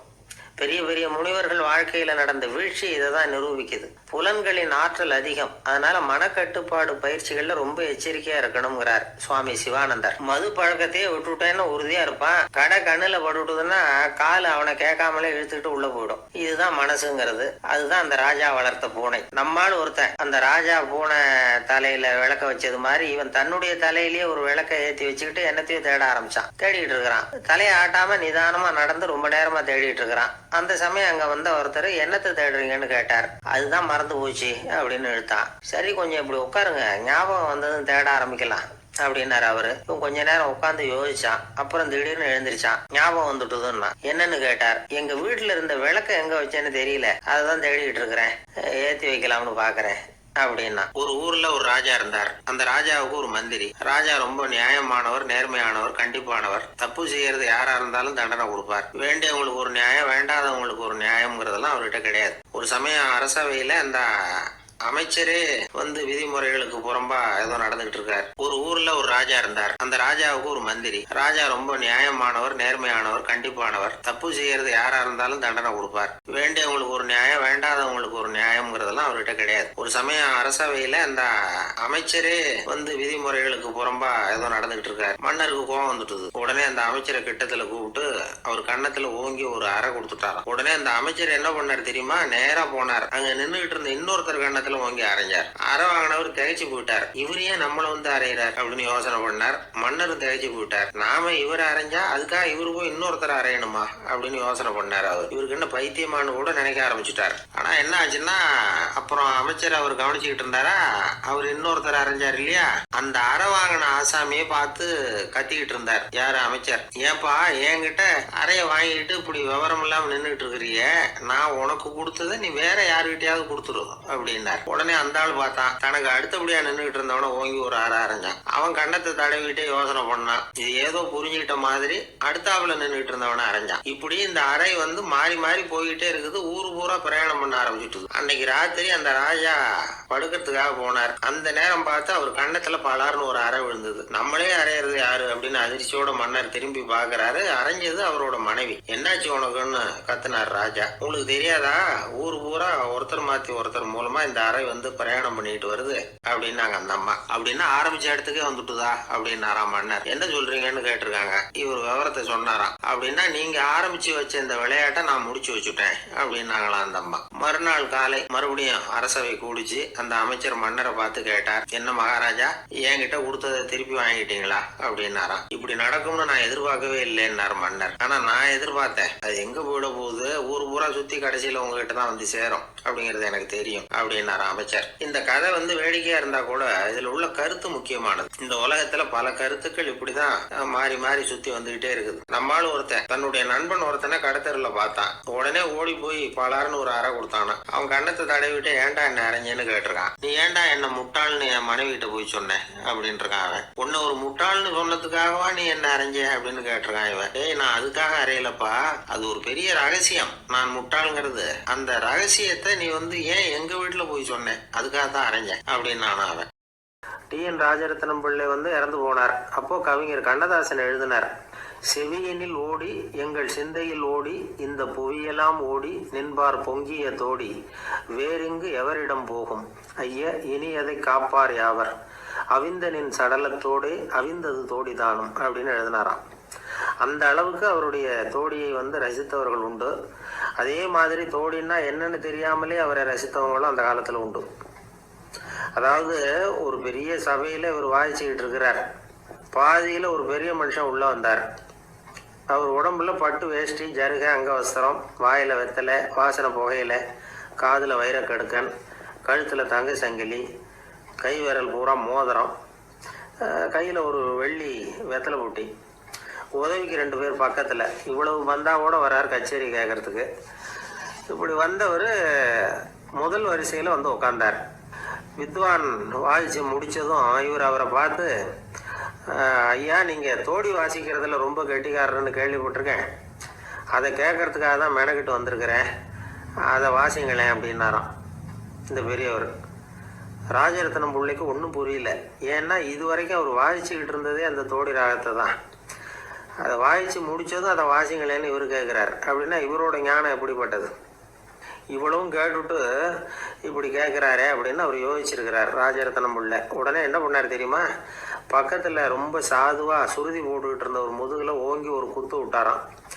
அவருக்கு ஒன்றும் புரியல, எதுக்கு நம்மளை அடிக்கிறார் இவர், நம்மளை குத்துறாரு வித்வான்னு. அவர் அதிர்ச்சியால் இவரை நிமிர்ந்து பார்த்துருக்கார். அப்போ ராஜரத்னம் பிள்ளை சொன்னாராம், ஏய்யா, ஐயா பெரிய மனுஷன், என்னுடைய பரம ரசிகர், தோடி ராகம் கேட்கணுங்கிறதுக்காக இவ்வளவு தூரம் வந்திருக்கிறார், வந்து வரிசையில் உட்காந்துருக்கார். நீ இந்த சமயம் பார்த்து தோடி ராகம் வாசிக்கிற நாதஸ்வரத்தை வீட்டில் வச்சுட்டு வந்துட்டிய, இப்போ ஐயாவுக்காக அந்த ராகத்தை நான் எப்படி வாசிக்கிறது அப்படின்னு சொல்லிவிட்டு மறுபடியும் முதுகில் ஒரு அடி கொடுத்தாராம். அடி வாங்கினவருக்கே சிரிப்பு அடக்க முடியலையா. இமயமலை அடிவாரத்துல ஒரு மடம், அங்க ஒரு சன்னியாசி இருந்தார். அவர்கிட்ட ஒருத்தர் வந்தார். சுவாமி, ஆசைய உதற நினைக்கிறேன், முடியல, ஒட்டிக்கிட்டே வருது அப்படின்னாரா. இப்படி உட்கார ஒரு கதை சொல்றேன். ஒரு ஊர்ல ஒரு ஆள் இருந்தான். அவன் பேரு குப்புசாமி. அவன்கிட்ட எப்பவும் ஒரு பழைய தொப்பி இருக்கும். அதனால அவனை எல்லாரும் தொப்பி சாமி அப்படின்னு தான் கூப்பிடுறது வழக்கம். ஒரு புது தொப்பி வாங்கிக்கப்படாதாப்பா அப்படின்னு நண்பர்கள்லாம் சொல்லி பார்த்தாங்க. பணத்துக்கு எங்க போவேன் அப்படின்னு விட்டானா. பணம் வச்சிருக்கான், செலவு பண்ண மனசு வரல, மகா கஞ்சன். பழைய பாட்டில்கள்லாம் வாங்கி வித்துக்கிட்டு இருந்தான். இப்படி ஒரு தடவை பழைய கண்ணாடி சாமான்களை ஏலத்தில் எடுத்தப்போ அதுல ஒரு அருமையான சென்ட் பாட்டில் கிடைச்சது. உடனே ஒரு ஐடியா பண்ணான். அந்த சென்ட்டை வந்து சின்ன சின்ன பாட்டில்கள்ல அடைச்சி ஜன்னல் ஓரமா அடுக்கி வச்சுட்டான். அதை வித்தா நிறைய பணம் கிடைக்குமே. அதனால அந்த நேரம் நண்பன் வந்தான். ஏண்டா, உன் பழைய தொப்பியை மாத்தப்படாதா, ஊர்ல எல்லாரும் கேலி பேசுறாங்களே ஒன்னு தொப்பி சாமின்னு அப்படின்னு சொல்லி கேட்டிருக்கான். இந்த சென்ட் பாட்டில் வித்ததும் பணம் வரும், அதுக்கப்புறம் பார்க்கலாம் அப்படின்னு நானா. இவன் சரி வா, நீச்சல் குளத்துக்கு போயிட்டு வருவோம் அப்படின்னு கூப்பிட்டுருக்கான் நண்பன். 2 பேரும் போனாங்க. அதே நேரம் அந்த ஊர் நீதிபதியும் அங்க குளிக்க வந்தாராம். அவர்கிட்ட இருந்தது விலை வசந்த ஒரு புது தொப்பி. அதை அங்க இருந்த ஸ்டாண்ட்ல மாட்டி விட்டு குளிக்க போனார். இதுக்கடையில குப்புசாமி குளிச்சுட்டு வந்தான். அவனுடைய பழைய தொப்பியை காணல. அந்த புது தொப்பியை பார்த்தா இது நண்பனுடைய வேலை தான் அப்படிங்கறதாக புரிஞ்சுக்கிட்டு அதை எடுத்து மாட்டிட்டு வந்துட்டான். நீதிபதி குளிச்சுட்டு வந்து பாக்குறாரு, தொப்பியை காணும். போலீஸ்ல புகார் கொடுத்தார். அவங்க வந்து தேடினாங்க. ஒரு மூலையில பழைய தொப்பி கிடைச்சது. அடடா, இது நம்ம குப்புசாமியோட தொப்பி இல்லையா அப்படின்னு நானா ஒருத்தன். உடனே அவன் வீட்டுக்கு தேடிட்டு போயிருக்காங்க. அங்க போய் பார்த்தா புது தொப்பி அங்க இருக்குது. உடனே அவனுக்கு 1000 ரூபாய் அபராதம் போட்டாங்களாம். அவன் பணத்தை கட்டி விட்டு ரொம்ப எரிச்சலோட வீட்டுக்கு வந்தான். பழைய தொப்பி கண்ணுல போட்டது. மறுபடியும் உன்னால தானே எனக்கு 1000 ரூபாய் நஷ்டம் அப்படின்னு சொல்லி அதை எடுத்துக்கிட்டு அப்படி போயிருக்கான். அந்த ஊர் குளத்துல வீசி எரிஞ்சிட்டு எடுத்துட்டு வந்துட்டான். அது மீன் பிடிக்கிற ஒருத்தன் கையில சிக்கிச்சு. அவன் வர்ற வழியில அதை எடுத்து வேகமா வீசி எறிஞ்சான். அது நேரா குப்புசாமி வீட்டு ஜன்னல் வழியா உள்ள வந்து இந்த சென்ட் பாட்டில்கள் மேல விழுந்து எல்லாம் உடஞ்சி நொறுங்கி போச்சு. குப்புசாமி பார்த்தான். தோட்டத்துல ஆழமா ஒரு குழியை வெட்டினான். அந்த தொப்பியை போட்டான், மூடி விட்டான். இதை அடுத்த வீட்டுக்காரன் பார்த்தான். மறுபடியும் போலீஸ் குழியை தோண்டினாங்க. பழைய தொப்பி மறுபடியும் வெளியில வந்தது. எல்லாரும் சிரிக்கிறாங்க. அன்னைக்கு ராத்திரியே அந்த தொப்பியை எடுத்துக்கிட்டு நேரா புறப்பட்டான். ஒரு கல்லுல அதை சேர்த்து கட்டி குடிநீர் தொட்டி இருக்கும்ல அதுல போட்டுட்டு வந்துட்டான். இனிமே என்ன பண்ணும் பாப்போம்னு. ஒரு நாள் திடீர்னு குழாயெல்லாம் அடப்பட்டு போச்சு. மாநகராட்சி அலுவலர்கள் வந்து என்னன்னு பார்த்தா இது குப்புசாமியோட தொப்பிங்கிறது தான் எல்லாருக்கும் தெரியுமே. உடனே குடிநீரை வந்து பாழாக்கணத்துக்காக குப்புசாமிக்கு கோர்ட்டு 2500 ரூபாய் அபராதம் போட்டுவிட்டது. அதையும் கட்டிவிட்டு வெளில வந்தான். கடைசியா முடிவு பண்ணா ஒரு நெருப்பு குச்சியை கிழிச்சா, தொப்பியை கொளுத்தினான். எரிஞ்சது. எடுத்து வெளில எரிஞ்சான். கொஞ்ச நேரத்துல தீ அணைப்பு படம் வந்துட்டுது. ஆமா, இவன் எடுத்து எரிஞ்சது வெளியில விழுந்து வீட்டு ஊரையே பத்திக்கிட்டு எரிய ஆரம்பிச்சுட்டுது. அவனோட பணத்தாசையும் அதோட சேர்ந்து எரிஞ்சு போச்சான். இப்படி ஒரு கதை. இந்த கதையை சொல்லி முடிச்சார் அந்த இமயமலை அடிவாரத்துல இருந்த சன்னியாசி. இப்ப அந்த குப்புசாமி எங்க இருக்கிறான்னு கேட்டார் எதிரில இருந்தவர். இதோ உன் எதிரிலே இருக்கிறான், நான் தான் அந்த குப்புசாமி அப்படின்னாரான் அந்த சன்னியாசி. ஒரு கடைக்கு போனேன். 5 ரூபா பணத்தை எடுத்து கொடுத்தேன். ஒரு தினசரி பத்திரிகையை கேட்டேன். அவரு உடனே அங்கே அடுக்கி வச்சிருந்த பத்திரிகையில் ஒன்று எடுத்து என் கையில் கொடுத்தார். வாங்கிக்கிட்டேன். மீதி பணத்தை எடுத்தார். அதையும் என் கையில் கொடுக்கணும்ல, கொடுக்கல. எதிரில் இருந்த பலகையில் வச்சு எடுத்துக்க சொன்னார். எப்பவும் அவர் அப்படி தான் பண்ணுவார். நானும் எடுத்துக்கிட்டு வந்துடுவேன். இவர் ஏன் இப்படி பண்ணுறாருங்கிறது எனக்கு ரொம்ப நாளாக ஒரு சந்தேகம். ஒரு நாள் அவர்கிட்டயே அதை கேட்டுவிட்டேன். ஏங்க, நீங்கள் உங்கள் கடைக்கு வந்து பொருள்கள் வாங்குறவங்களுக்கு நீங்கள் பாக்கி சில்லறையை கொடுக்குறப்போ பலகையில் வச்சு விட்றீங்க, கையில் கொடுக்க மாட்டேங்கிறீங்களே, ஏன் அப்படின்னு கேட்டேன். காசை கையில் கொடுத்தா நம்மக்கிட்ட இருக்கிற லட்சுமி போயிடுவா சார் அப்படின்னார். அதாவது பணம் செலவாயிடும் அப்படின்னு அர்த்தமா. இன்னொரு நண்பர், அவர் ஒரு நாள் வழக்கத்துக்கு மாறா ரொம்ப சோகமாக உட்காந்துருக்கிறார். ஏங்க என்னாச்சு, ஏன் இப்படி கப்பலே கவிழ்ந்தது மாதிரி உட்காந்துருக்குறீங்க அப்படின்னு கேட்டேன். கப்பலே கவிழ்ந்திருந்தா கூட நான் இப்படி கவலைப்பட மாட்டேன் சார், வேற ஒன்று நடந்து போச்சுன்னார். என்னன்னு கேட்டேன். என் உச்சந்தலையில் பள்ளி ஒன்று விழுந்துட்டுதுன்னார். அதுக்காகவா இப்படி அப்படின்னு ஆச்சரியப்பட்டேன். ஆமாங்க, பள்ளி உச்சந்தலையில் விழுந்தா பலன் என்னன்னு பஞ்சாங்கத்தில் பார்த்தேன், மரணம்னு போட்டிருக்கு அப்படின்னு சொல்லிவிட்டு அவர் தொடர்ந்து கவலைப்பட ஆரம்பிச்சிட்டார். இப்படியும் ஒருத்தர், என் கூட வேலை பார்க்குற ஒருத்தர் எப்படி தெரியுமா, தினமும் வலது காலை வச்சு தான் ஆஃபீஸுக்கு உள்ளே நுழைவார். என்னைக்காவது தவறுதலாக இடது காலை வச்சு உள்ளே வந்துட்டார்னா அன்னைக்கு பூரா மனசு சங்கடப்படுவார். எந்த வேலையும் சரியாக ஓடாது. கேரம் போர்டு ஆடுற ஒருத்தர் எப்போ ஆட உட்காந்தாலும் ஸ்ட்ரைக்கரை கை தவறி கீழே விழுற மாதிரி பண்ணி அதுக்கப்புறம் அதை எடுத்துக்கிட்டு ஆட உட்காருவார். ஏன்னா எப்போவும் ஒரு தடவை நிஜமாவே அது வந்து கை தவறி கீழே விழுந்திருக்குது. அன்னைக்கு பிரமாதமாக ஜெயிச்சுட்டார். உடனே ஒரு முடிவுக்கு வந்துட்டார், கை தவறுனா லாபம் அப்படின்னு. அதுக்கப்புறம் அதையே பழக்கமாக்கிக்கிட்டார். பூனை குறுக்க போனால் சகனம் சரியில்லைன்னு நினைக்கிறவங்க உண்டு.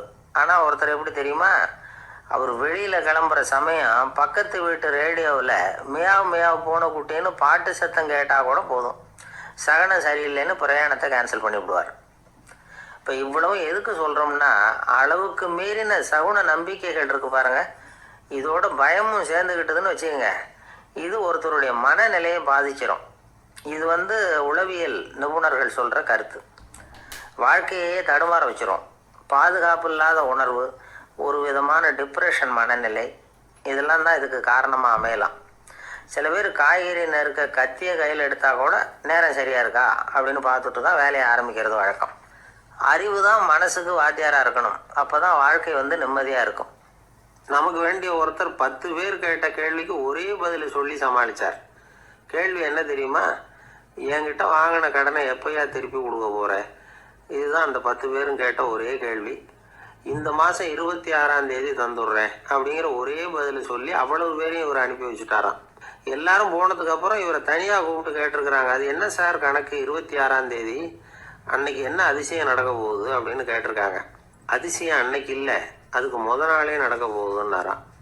விவரமாக சொல்லுங்கன்னு இருக்காங்க. வேற ஒன்றும் இல்லைங்க, 26ஆம் தேதி தானே எல்லாரையும் வர சொல்லியிருக்கிறேன், அதுக்கு முதல் நாளே நான் புறப்பட்டு தலைமறைவாயிட போகிறேன் அப்படின்னாராம் ரொம்ப பெருமையாக. நம்மால் ஒருத்தர் வேகமாக ஓடி வந்தார். காலில் மாட்டியிருந்த பழைய செருப்பு ரெண்டையும் ஆவேசமாக தூக்கி ஒரு கிணத்துல போட்டுட்டு வெறுங்காலோடு நடந்து வந்துக்கிட்டு இருக்கிறார். ஏன் அப்படி பண்ணீங்க அப்படின்னு கேட்டோம். அந்த செருப்புக்கு சொந்தக்காரன் வந்து பின்னாடி வந்துக்கிட்டு இருக்கிறான், அதனால் அப்படி பண்ணேன் அப்படிங்கிறார் இவர். ஒருத்தன் ரொம்ப ஆசையாக ஒரு ஒட்டகத்தை வளர்த்துக்கிட்டு வந்தான். ஒரு நாள் அந்த ஒட்டகம் வந்து கயத்தை அறுத்துக்கிட்டு ஓடி போயிட்டுது. அக்கம் பக்கத்தில் இருக்கிறவங்கெல்லாம் அந்த ஒட்டகத்தை பிடிக்கிறதுக்கு முயற்சி பண்ணாங்க. அதை துரத்திக்கிட்டு ஓடினாங்க. ஒட்டகம் வந்து தாறுமாறாக ஓட ஆரம்பிச்சிது. இந்த சமயத்தில் ஒட்டகத்தை வளர்த்தவன் அங்கே ஓடி வந்தான். நீங்கள் அதை ஒன்றும் செய்ய வேணாம், விட்டுருங்க. அதோட சுபாவம் எனக்கு நல்லா தெரியும். அதை சுலபமாக என்னோடய வழிக்கு கொண்டுகிட்டு வந்துட முடியும். நான் பார்த்துக்கிறேன், விட்டுருங்க அப்படின்னா. எல்லாரும் விலைக்கு போயிட்டாங்க. இவன் என்ன செஞ்சான் தெரியுமா? கொஞ்சம் புல்லை கையில் எடுத்துக்கிட்டு அந்த ஒட்டகத்தை நெருங்கினான். அவ்வளவுதான். அது ஓடி வந்து இவன் காலடியில் உட்காந்துக்கிட்டது. செல்லமாக அதை அப்படியே தடவி கொடுத்தான். முதுகில் ஏறி உட்காந்துக்கிட்டான். அது பாட்டுக்கு சாதுவாக நடந்து போகுது. இந்த கதையை நபிகள் நாயகம் தம்முடைய தோழர்களுக்கு சொல்கிறார். ஒட்டகத்தை மட்டும் இல்லை, சில மனிதர்களையும் கூட சில விதத்தில் அணுகிதான் அவர்களை வந்து சீர்திருத்த வேண்டியிருக்குது அப்படிங்கிறத அவங்களுக்கு உணர்த்தினார். இது ஒரு அழகான உளவியல் அணுகுமுறை. சில குடும்ப தலைவர்கள் கூட இந்த ஒட்டகம் மாதிரி நடந்துக்கிறது உண்டு. அப்புறம் அடங்கி போகிறதும் உண்டு. ஒரு குடும்ப தலைவர் காலையில் எழுந்திரிச்சதுலேருந்து சத்தம் போட்டு கத்திக்கிட்டு இருப்பார். பக்கத்தில் இருந்தவங்கலாம் ஓடி போய் சமாதானம் பண்ணி பார்த்தாங்க.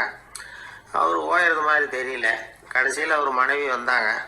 நீங்கள் எல்லாம் விலைக்கு போயிடுங்க, அவர் சுபாவம் எனக்கு தெரியும், நான் பார்த்துக்கிறேன் அப்படின்னாங்க. சரின்னு எல்லாரும் போயிட்டாங்க. சாயந்தரமாக வந்து பார்க்குறாங்க, அவர் சத்தம் இல்லாமல் ஒரு மூலையில் உட்காந்துருக்கிறார். ரொம்ப சாதுவா. ஆச்சரியமாக இருந்தது. என்னம்மா பண்ணீங்கன்னு கேட்டாங்க. அது ஒன்றும் இல்லைங்க, ஒரு வேளை சாப்பாட்டை நிறுத்தினேன், பட்னி போட்டேன், அவ்வளவுதான் அப்படின்னாங்க அந்த அம்மா. ஒரு ஊரில் ஒரு மன்னன் இருந்தான், கொடுங்கோல் மன்னன். நிறைய தொந்தரவு பண்ணிக்கிட்டு இருந்தான். அவன் ஒரு தடவை என்ன பண்ணான் தெரியுமா? ஒரு தப்பும் பண்ணாத ஒரு இளைஞனை பிடிச்சி ஜெயிலில் அடைச்சுட்டான். அந்த பையனோட சொந்தக்காரங்கள்லாம் ராஜா கிட்ட போனாங்க. அவன் ஒரு தவறும் பண்ணலை, அவனை விடுதலை பண்ணுங்க அப்படின்னு கெஞ்சி கேட்டுக்கிட்டாங்க. மன்னன் வந்து யோசனை பண்ணான். அந்த இளைஞனை கூப்பிட்டுக்கிட்டு வர சொன்னான். அவனை கொண்டாந்து ராஜா முன்னாடி நிறுத்தினாங்க. இதை பாருப்பா, உன்னை நான் விடுதலை பண்ணுவேன், ஆனால் ஒரு கண்டிஷன். அந்த நிபந்தனையை நீ நிறைவேற்றினா உனக்கு விடுதலை அப்படின்னா மன்னன். சரின்னு ஒத்துக்கிட்டான் பையன். மன்னன் வந்து கண்டிஷன் என்னங்கிறத சொன்னான். உங்ககிட்ட ஒரு செம்மறி ஆட்டை கொடுக்க போகிறேன். 1 மாதத்துக்கு அதுக்கு தேவையான தீனியையும் கொடுக்க போகிறேன். 1 மாதம் கழித்து அந்த ஆட்டை வந்து எடை போட்டு பார்ப்பேன். அந்த ஆட்டின் எடை கொஞ்சம் கூட கூடி இருக்கக்கூடாது. எடை கூடி இருந்தால் உனக்கு விடுதலை கிடையாது. என்ன சொல்கிற அப்படின்னா. பையனுக்கு ஒன்றும் புரியல, பயமாக போயிட்டுது. குழம்பிக்கிட்டே நின்றுக்கிட்டு இருக்கிறான். சரி, ஒரு நாள் டைம் தரேன், நல்லா யோசனை பண்ணி பார்த்துட்டு நாளைக்கு உன் முடிவை சொல்லு அப்படின்னா மன்னன். பையன் கவலையோடு வெளியில் வந்தான். அங்கே ஒரு பெரியவர் நின்றுக்கிட்டு இருந்தார். அவர்கிட்ட விஷயத்தை சொன்னான். அந்த பெரியவர் இந்த பையனுக்கு காதோட காதாக ஒரு வழியை சொல்லி கொடுத்தார். அதை கேட்டதும் பையன் மறுபடியும் மன்னன் முன்னாடி வந்து நின்னா, உங்கள் நிபந்தனையை ஏற்றுக்கிறேன்னு சொன்னான். மன்னன் வந்து ஒரு ஆட்டுக்குட்டியையும் அதுக்கு 1 மாதத்துக்கு தேவைப்படுற தீவனத்தையும் கொடுக்கும்படியாக உத்தரவு போட்டான். கொடுத்தாங்க. ஓடிட்டு போயிட்டான். 1 மாதம் தினமும் தவறாமல் அந்த தீவனத்தை ஆட்டுக்குட்டிக்கு போட்டுக்கிட்டு இருக்கிறான். 1 மாதம் கழித்து அந்த ஆட்டை வந்து அரண்மனைக்கு ஓட்டிகிட்டு போனான். மன்னன் அதை எடை போட்டு பார்க்குறான். எடை கூடவே இல்லை, அப்படியே தான் இருக்குது. உடனே போட்ட நிபந்தனைப்படி அந்த இளைஞனை வந்து விடுதலை பண்ணிவிட்டான். சரி, ஆட்டுக்கு எடை கூடாமல் இருக்கிறதுக்கு அந்த பெரியவர் சொல்லி கொடுத்த யோசனை என்ன அப்படின்னா, அது வேற ஒன்றும் இல்லை. அந்த ஆட்டுக்கு எதிரில் அது கண்ணில் படுற மாதிரி ஒரு ஓநாயை கட்டி போட சொன்னார். அவ்வளவுதான். ஆட்டுக்கு ஓநாய்ங்கிறது பிறவி பகை. ஓநாயை பார்த்தா ஆடு நடுங்க ஆரம்பிச்சிரும், அவ்வளவு பயம். தினமும் அந்த ஆடு பயந்துக்கிட்டே தீனி சாப்பிட்டுது, எடை கூடல. அதுதான் ரகசியம். இது வந்து சின்ன பிள்ளைங்களுக்கான ஒரு கதை. இதிலேருந்து தெரிஞ்சுக்க வேண்டிய உண்மை என்னன்னா, நாமெல்லாம் சாப்பிட்றப்ப மனசும் உடம்பும் அமைதியாக இருக்கணும். அப்போ தான் அது உடம்புல ஒட்டும். அவசரத்துலையும் பயத்துலையும் சாப்பிட்டா அது சரியா ஜீரணமாகாது. இன்னொரு ராஜா இருந்தார். அவரும் ஒரு இளைஞனை ஜெயிலில் அடைச்சி விட்டார். விடுதலை பண்ணணும்னா ஒரு கண்டிஷன்னார். என்னன்னு கேட்டான். ஒரு ஆட்டுக்குட்டியை அவன் முன்னாடி கொண்டாந்து நிறுத்துவேன், நீ அதுக்கிட்ட ஒரு கேள்வி கேட்கணும், அதுக்கு சரியான பதிலை சொல்லணும். அப்படி செஞ்சுட்டா உனக்கு விடுதலைன்னார். இளைஞன் யோசனை பண்ணி பார்த்தான். சரின்னு ஒத்துக்கிட்டான். அது பிரகாரமே ஆட்டுக்குட்டியை பதில் சொல்ல வச்சுட்டான். என்ன நடந்தது தெரியுமா? ஆட்டுக்குட்டியை கொண்டாந்து நிறுத்தினாங்க. இவன் மெதுவாக அதுக்கிட்ட போனான். அது காதுகிட்ட போய் ஏப்ரலுக்கு அடுத்த மாதம் என்ன மாதம்னு கேட்டான். அது உடனே மேன்னு கத்திச்சு. இவன் விடுதலை. ஒரு நண்பர் வந்தார். என்னை பார்த்து ஒரு கேள்வி கேட்டார். இந்த உலகத்திலேயே மிகச்சிறந்த மருந்து எதுன்னார். தெரியலையே என்ன இப்படி சொல்றீங்க? சிரிப்பு தான் இந்த உலகத்தினுடைய மிகச்சிறந்த மருந்துன்னார். அப்படியா சொல்றீங்க என்ன? ஆமான்னு சொல்லிவிட்டு அவர் விவரம்லாம் சொன்னார். அதாவது உடற்கூறு வல்லுநர்கள் ஒரு ஆராய்ச்சி பண்ணாங்களாம். நம்ம மனசுக்கும் நமக்கு வர்ற வியாதிகளுக்கும் ஏதாவது தொடர்பு உண்டா அப்படின்னு கண்டுபிடிக்கிறதுக்காக அவங்க ஆராய்ச்சி பண்ணியிருக்கிறாங்க. 20 வருஷமா ஆராய்ச்சி பண்ணி பார்த்துருக்காங்க. அவங்க என்ன கண்டுபிடிச்சாங்க தெரியுமா? நம்ம எண்ணங்களுக்கும் மனநிலைக்கும் ஏற்ற மாதிரி நம்ம உடம்புக்குள்ள இயங்குகிற செல்களின் நோய் எதிர்ப்பு சக்தி கூடுது அல்லது குறையுது அப்படின்னு கண்டுபிடிச்சாங்க. நம்ம உடம்புல இருக்கிற நரம்புகள் ஒரு வேதிப்பொருளை அப்படி வெளியிட்டுக்கிட்டே இருக்குது. அதுக்கு சிஜிஆர்பின்னு அவங்க பேர் வச்சிருக்கிறாங்க. நம்ம நரம்புகளுக்கு அடியில் இருக்கிற நோய் எதிர்ப்பு சக்தி செல்களின் பணியை ஊக்கப்படுத்துறதும் மட்டுப்படுத்துறதும் இதுதானா. நமது மனநிலைக்கு தகுந்த மாதிரி இது அதிகமாவோ அல்லது குறைவாவோ உற்பத்தி ஆகுதான். நாம மனம் விட்டு சிரிக்கிறப்போ இந்த சிஜிஆர்பி அதிகமா சுரக்குது அப்படிங்கிறது தான் இந்த ஆராய்ச்சியில அவங்க கண்டுபிடிச்ச உண்மை. நியூயார்க் மாநில பல்கலைக்கழக பேராசிரியர் ஆர்தர் ஸ்டோன் அவரு தன்னுடைய ஆய்வின் மூலமா பல உண்மைகளை கண்டுபிடிச்சிருக்கிறார். அவர் தான் சொல்றார், உலகத்தினுடைய மிகச்சிறந்த மருந்து மனம் விட்டு சிரிக்கிறது தான் அப்படிங்கிறார். அதனால நல்லா சிரிச்சாவே பல வியாதிகளை விரட்டி போடலாம். இப்பெல்லாம் சில வெளிநாடுகள்ல டாக்டர்கள் நோயாளிகளுக்கு சிரிப்பு வீடியோ படங்களை பாருங்க அப்படின்னு சொல்லி பரிந்துரை செய்யறாங்களாம். வில்லியம் ஃப்ரை அப்படின்னு ஒரு மருத்துவ அறிஞர், அவரும் சிரிப்பை பத்தி நிறைய ஆராய்ச்சி எல்லாம் பண்ணி பார்த்திருக்கார். அவர் என்ன சொல்றாரு தெரியுமா?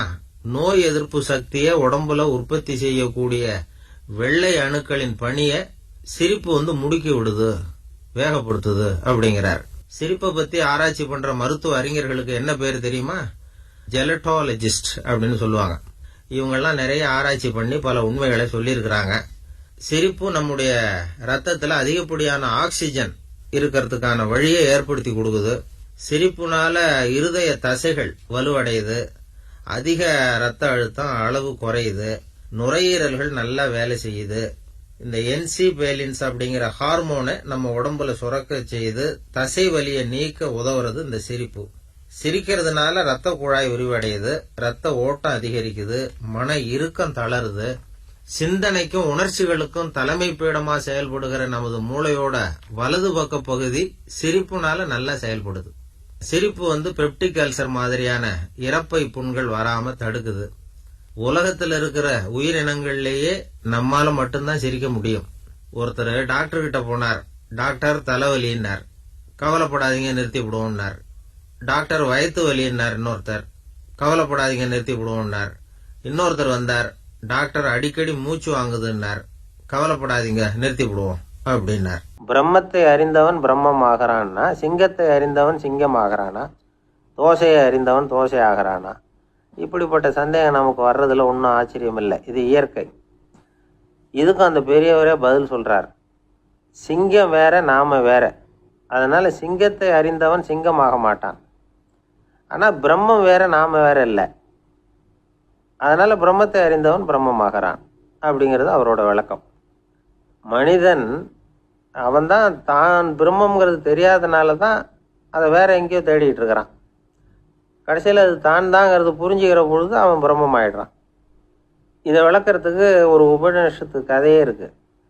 நமக்கு தெரிஞ்ச கதை தான், ஆனால் அதை வேற விதமான அர்த்தத்தில் விளையாட்டாக சொல்லிகிட்டு இருக்கிறோம்.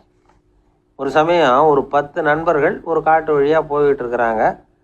குறுக்க ஒரு நதி, அதை கடந்து அடுத்த பக்கம் போகணும்.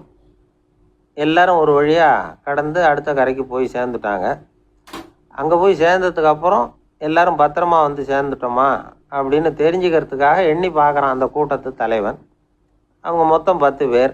ஆனால் அவன் எண்ணி பார்க்குறப்போ 9 தான் வருது. ஏன்னா அவன் தன்னை விட்டுவிட்டான். எதிரில் நிற்கிறவங்கள மட்டுமே எண்ணுறான். ஐயோ 10வது ஆள் எங்கேங்கிறான், பதறான். சரி நீ இரு, நான் எண்ணி பார்க்குறேன்னு சொல்லிவிட்டு இன்னொருத்தன் எண்ணுறான். அவனும் தன்னை விட்டுட்டு எண்ணுறான். 9 தான் வருது. எல்லாரும் கொய்யோ முறையோன்னு கத்த ஆரம்பிச்சிட்டாங்க. அந்த சமயத்தில் ஒரு பெரியவர் அந்த பக்கமாக வர்றார். என்ன விஷயம்னு விசாரிக்கிறார்.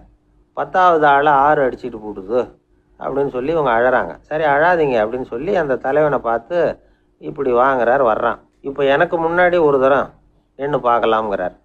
1 2 3ன்னு ஆரம்பித்து 9ல் முடிக்கிறான்.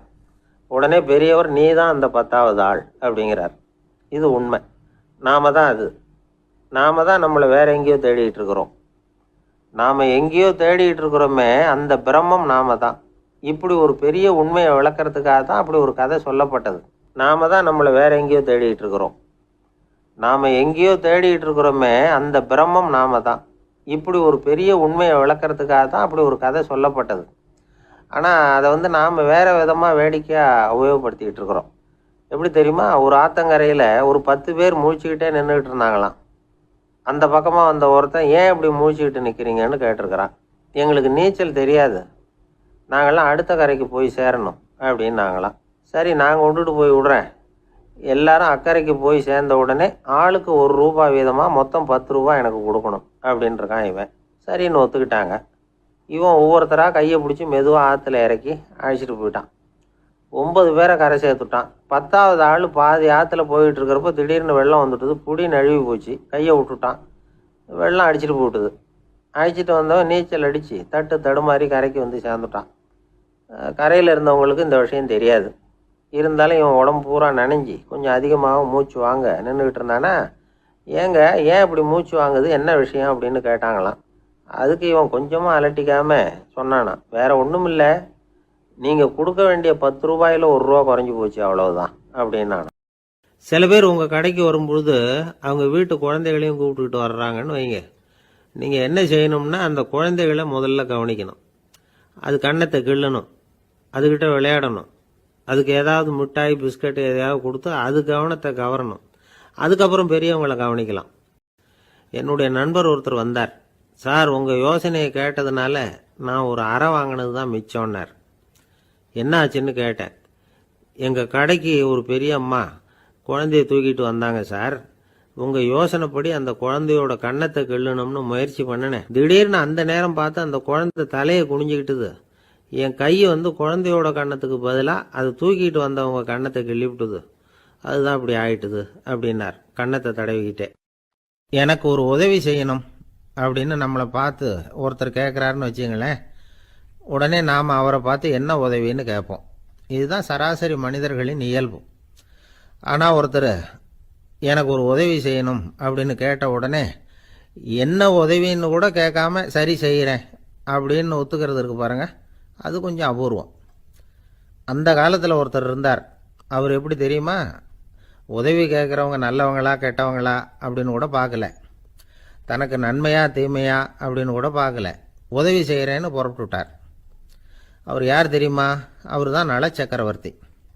அவர் மாதிரி நாமும் உதவி கேட்குறவங்களுக்கு உடனே உதவி செய்கிறதுக்கு தயாராக இருக்கணும் அப்படின்னு சொன்னார் ஒரு ஆன்மீக பேச்சாளர். நல சரித்திரத்தை அவர் சொல்லிக்கிட்டு இருந்தார்.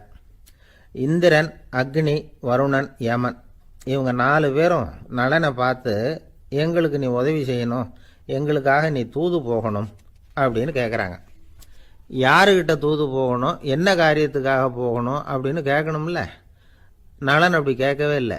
உடனே சரின்னு ஒத்துக்கிறான். அதுக்கப்புறம் அவங்க விவரம் சொல்கிறாங்க. என்ன உதவி, யாருக்கிட்ட தூது போகணும் அப்படிங்கிற விவரத்தை சொல்கிறாங்க. நலனுக்கும் அப்புறம்தான் புரியுது. எந்த தமயந்தியை இவன் காதலிச்சானோ, எந்த தமயந்தின் சுயம்பரத்துக்காக இவன் போய்கிட்டு இருக்கிறானோ, அந்த தமயந்தியை பார்த்து தங்களுக்காக அவகிட்ட வாதாடணும், பேசணும், தங்களில் ஒருத்தரை கல்யாணம் பண்ணிக்கும்படியாக கேட்கணும் அப்படின்னு அவங்க 4 பேரும் நலன்கிட்ட கேட்குறாங்க. இதை கேட்டதும் நலன் கொஞ்சம் கூட முகம் சுளிக்கலை, பதட்டப்படலை. நேராக தமயந்தி கிட்ட போகிறான். இந்திரன், அக்னி, வருணன், யமன் இவங்களோட சிறப்புகளை எடுத்து சொல்கிறான். இவங்களில் ஒருத்தரை கல்யாணம் பண்ணிக்கலாம் அப்படின்னு சொல்லி கேட்டுக்கிறான். ஆனால் இதுக்கு தமயந்தி சம்மதிக்கலை. சுயம்வரம் நடக்குது. அவள் நலனை தேர்ந்தெடுக்கிறாள். அந்த 4 பேரும் நலனுக்கு நிறைய வரங்கள்லாம் கொடுக்குறாங்க. அதுக்கப்புறம் இப்படி போகுது கதை. இதில் நாம் கவனிக்க வேண்டியது என்னென்னா, உதவின்னு கேட்ட உடனே என்ன உதவின்னு கேட்காம சரி செய்கிறேன்னு சொன்னான் பாருங்க, அதை கொஞ்சம் சிந்திக்கணும். செய்கிறேன்னு ஒத்துக்கிட்டதுக்கு அப்புறம் அது என்ன உதவின்னு தெரிஞ்சும் முகம் சுளிக்காமல் அதை செஞ்சான் பாருங்க, அதையும் கொஞ்சம் சிந்திக்கணும். நம்மளும் ஒரு நண்பனை தேடி போனான். எனக்கு ஒரு உதவின்னா சரி சொல்லுன்னா, இப்போ உங்ககிட்ட 2 கார் இருந்தால் என்ன பண்ணுவேன்னா, உடனே அதில் ஒன்று உங்ககிட்ட கொடுத்துருவேன்னா, அவன் உங்ககிட்ட 2 பங்களா இருந்தால் என்ன பண்ணுவேன்னா, அதில் ஒன்று உங்ககிட்ட கொடுத்துருவேன்னா, உங்ககிட்ட 2 பேனா இருந்தால் என்ன பண்ணுவேன்னா, அதில் ஒரு பேனாவை உங்ககிட்ட கொடுக்க மாட்டேன்னா அவன். ஏன்டா அப்படி சொல்கிறேன்னா, ஏன்னா இப்போ நிஜமாவே என்கிட்ட 2 பேனா இருக்குது, அதனால் அப்படி சொல்கிறேன் அப்படின்னு நானான் அவன். ஒரு ஊர்ல ஒருத்தர் இருந்தார். ரொம்ப நல்லவர். யாருக்காவது ஏதாவது கொடுத்துக்கிட்டே இருப்பார். கொடையாளி. தினமும் யாராவது ஒருத்தருக்கு ஏதாவது கொடுக்கலன்னா அவருக்கு தூக்கம் வராது. அப்படி ஒரு பழக்கம். அது மட்டும் இல்ல, அவர் கொடுக்கறது அடுத்தவங்களுக்கு தெரியாது. அவ்வளவு ரகசியமா அதை கொடுப்பார். வலது கை கொடுக்கறது இடது கைக்கு தெரியக்கூடாதுன்னு சொல்றோம் இல்லையா, அது மாதிரி அவர். ஒரு நாள் ராத்திரி அவர் ஏற்கனவே தயாரா கட்டி வச்சிருந்த பண முடிப்பை கையில எடுத்துக்கிட்டார். இன்னைக்கு யாருக்கு தர்மம் செய்யறது அப்படின்னு யோசனை பண்ணிட்டு இருட்டுல அப்படி நடந்து வந்துகிட்டு இருக்கிறார். யாரோ ஒருத்தர் எதிரில வர்றது மாதிரி தெரிஞ்சது. உடனே அவர்கிட்ட போனார். தன்னுகிட்ட இருந்த பணம் முடிச்சு அவசரமா அவர் கையில திணிச்சுட்டு திரும்பி வந்துட்டார். அப்பாடா, ஒரு வழியா யாருக்கும் தெரியாம இன்னைக்கு தர்மம் பண்ணியாச்சு அப்படிங்கிற மகிழ்ச்சி, மன நிறைவு அவர் முகத்துல. நிம்மதியா தூங்கி எழுந்திருச்சார். மறுநாள் காலையில ஊரு பூரா ஒரே பேச்சு. என்ன பேச்சுன்னா, நேத்து ராத்திரி ஒரு திருடன் கையில யாரோ பணத்தை கொடுத்துட்டு போயிருக்கிறாங்க அப்படின்னு இது எல்லாரும் பேசிட்டு இருக்காங்க. இதை கேள்விப்பட்டதும் அந்த பெரியவருக்கு ரொம்ப வருத்தமா போட்டுது. அடடா, போயும் ஒரு திருடனுக்கா உதவி செஞ்சிருக்கிறோம், பிரயோஜனம் இல்லாம போட்டுதே அப்படின்னு நினைச்சானா. சரி, இன்னைக்கு யாருக்காவது உதவி செய்யும் அப்படின்னு சொல்லி முடிவு பண்ணிருக்கிறார். இருந்தாள் இவர் வழக்கம் போல தெருவில் இறங்கி நடந்திருக்கிறார். கையில பணம் முடிச்சோடு தான் எதிரில யாரோ ஒரு பெண் உருவம் மங்கலா தெரிஞ்சிருக்கு. இவர் உடனே அந்த பொண்ணு கிட்ட பணத்தை கொடுத்துட்டு திருப்தியா திரும்பி வந்துட்டார். மறுநாள் காலையில ஊரு பூரா என்ன பேசிக்கிட்டாங்க தெரியுமா? நேத்து ராத்திரி யாரோ ஒருத்தர் நெறி தவறி நடக்கிற ஒரு பொண்ணு கிட்ட பணத்தை கொடுத்துட்டு போயிருக்காங்க அப்படின்னு பேசிக்கிட்டாங்களாம். அடடா, இன்னைக்கும் தவறுதலா நடந்து போச்சு அப்படின்னு வருத்தப்பட்டிருக்காரு இவரு. இருக்கட்டும், இன்னைக்கும் ஏதாவது தர்மம் பண்ணுவோம் அப்படின்னு நினைச்சுக்கிட்டாரு. இனிமே ஜாக்கிரதையா இருக்கணும்ங்கிறது அவருடைய தீர்மானம். அது மாதிரி 3ஆம் நாள் ராத்திரியும் புறப்பட்டாரு. இப்பவும் எதிரில ஒருத்தர் வந்தார். இவர் பணத்தை கொடுத்தார், வந்தார். மறுநாள் மக்கள் என்ன பேசிக்கிட்டாங்கன்னா, நேத்து ராத்திரி யாரோ ஒரு செல்வந்தர் கையில பணத்தை கொடுத்துட்டு போயிருக்கிறாங்கப்பா அப்படின்னு பேசிக்கிட்டாங்களாம். ஏற்கனவே பணம் இருக்குது, அவர்கிட்ட இன்னும் கொஞ்சம் பணத்தை கொடுத்துட்டு போயிருக்கிறாங்க. அவருக்கு ரொம்ப வருத்தமா போட்டுது. இது என்ன, இது தினம் இப்படி ஆயிடுது அப்படின்னு நினைச்சுக்கிட்டே படுத்து தூங்கினார். அன்னைக்கு ராத்திரி ஒரு கனவு. அந்த கனவுல இறைவன் வந்து சொன்னாராம், இந்த பாருப்பா, நீ கொடுத்த தர்மம் வீணா போயிடல. உன்கிட்ட பணம் வாங்கின அந்த திருடன் திருந்திட்டான், அந்த பொண்ணும் திருந்திட்டா, அந்த செல்வந்தனும் இப்ப கொடையாளி ஆயிட்டான். யாரு வந்து என்ன கேட்டாலும் கொடுத்துட்டு இருக்கிறான் அப்படின்னு சொன்னாராம். இந்த கதையை சொன்னவர் யாருன்னா நபிகள் நாயகம். இதுல உள்ள கருத்து என்னன்னா, நல்ல மனசோட தர்மம் பண்ணுனா அது வீணா போயிடுறது இல்ல அப்படிங்கிறது தான். இன்னொரு கருத்து, தர்மம் வந்து தன்னை மட்டுமல்ல அடுத்தவங்களையும் தீமையிலிருந்து காப்பாற்றும். இதுதான் நாம புரிஞ்சுக்க வேண்டிய ஒரு உண்மை. இந்த காலத்துல இது மாதிரி சில சம்பவங்கள் நடக்கிறது உண்டு. ஒரு பெரிய ஒரு இருட்டுல நடந்து வந்துகிட்டு இருந்தார். எதிரில வந்த ஒருத்தன் வலு கட்டாயமா இவர் கையை பிடிச்சி ஒரு பண முடிப்பை கொடுத்து வச்சுக்க சொல்லிவிட்டு அவன் பாட்டு விலகி போயிட்டான். பெரியவருக்கு ஆச்சரியம், இந்த காலத்திலயும் இப்படி வலது கை கொடுக்கறது இடது கைக்கு தெரியக்கூடாதுன்னு நினைக்கிற கொடையாளிகள் உண்டு போல இருக்கே அப்படின்னு யோசனை பண்ணிட்டே நடந்தாராம். கொஞ்ச தூரம் போயிருப்பார். அதுக்குள்ள அதே ஆளு திரும்பி வந்தான். கொடுத்த பண முடிப்பை திருப்பி கொடுங்கன்னு கேட்டு வாங்கிட்டு நடக்க ஆரம்பிச்சான். இவருக்கு ஒன்னும் புரியல. ஏன்பா அப்படி பண்றேன்னு கேட்டாராம். அது ஒண்ணும் இல்லைங்க, கொஞ்ச நேரம் இத உங்ககிட்ட கொடுத்து வச்சிருந்தேன் அவ்வளவுதான் அப்படின்னு இருக்கான். ஏன்னு கேட்டிருக்காரு. என்ன பின்னாடி போலீஸ் தேடிட்டு வந்துகிட்டு இருந்தது, அதுதான் அப்படி பண்ணேன். இப்ப போயிட்டுது, இனிமே ஒன்னும் பயம் இல்லை அப்படின்னு சொல்லிவிட்டு அவன் பாட்டுக்கு நடந்து போறான். ஒரு அப்பாவுக்கு 2 பிள்ளைங்க. மூத்தவன் ரொம்ப அடக்கம். அப்பா எது சொன்னாலும் கேட்பான். பெரியவங்களுக்கு கீழ்ப்படிஞ்சு நடப்பான். இளையவன் அப்படி இல்லை, தான் நினைச்சதை தான் சொல்லுவான், செய்வான். அடுத்தவங்க சொல்றதை கேட்க மாட்டான், அடங்கி நடக்க மாட்டான். இந்த 2 பேர்ல யாரை வந்து உங்களுக்கு பிடிக்கும்? பெரியவனை தான் பிடிக்கும். ஏன்னா அவன் தான் சொல்ற பேச்சை கேட்கறவன் அப்படின்னு சொல்லுவீங்க. ஆனா ஒரு ஞானி என்ன சொல்றாரு தெரியுமா? ஒரு குழந்தை அதன் அறிவுக்காக மதிக்கப்பட வேண்டுமே தவிர அதனுடைய கீழ்ப்படியும் தன்மைக்காக அல்ல அப்படிங்கிறார். நம்ம குழந்தைகளை வந்து சுயமா சிந்திக்கிறதுக்கு நாம விடுறதில்ல, மற்றவங்களை பார்த்து காப்பி அடிக்கிறதுக்கு தான் நாம் அவங்களுக்கு கற்றுக் கொடுக்குறோம். புகழ்பெற்ற மனிதர்கள் சிலருடைய பேரை சொல்லி நீயும் அவர் மாதிரி ஆகணும், இவர் மாதிரி ஆகணும் அப்படின்னு சொல்லிகிட்டே இருக்கிறோம். குழந்தைகள் வந்து தங்களுடைய தனித்தன்மையை வளர்த்துக்கிறதுக்கு நாம் தடையாக இருக்கிறோம். ஒரு குழந்தைகிட்ட அனாவசியமாக வந்து நம்பிக்கையை வளர்த்துடக்கூடாது, எந்த கோட்பாட்டையும் திணிக்கக்கூடாது. நாம் ஏற்கனவே அர்த்தமில்லாத கருத்துக்களையும் கொள்கைகளையும் மனசில் போட்டு நிரப்பி வச்சிருக்கிறோம். இந்த உலகத்துக்கு புதுசாக வந்து சேர்ந்திருக்கிற ஒரு குழந்தையின் தூய்மையான மனசில் நம்ம கருத்துக்களை அறிமுகம் செய்ய அல்லது திணிக்கிறதுக்கு நமக்கு எந்த அதிகாரமும் கிடையாது. ஒரு குழந்தைய நீ இந்த மதத்தை சேர்ந்தவன் அப்படின்னு பிறந்ததுமே ஒரு முத்திரை குத்தி போடுறோம். இது அதோட சுதந்திரத்தை ஆரம்பத்திலேயே கிள்ளி எறிகிறது மாதிரி தான். நீங்கள் ஒரு மதத்தின் வழிமுறைகளை கடைப்பிடிச்சிக்கிட்டு வர்றீங்க, அந்த வழியில் போய்கிட்டு இருக்கிறீங்க, சரி, அதனால் போகிறீங்க.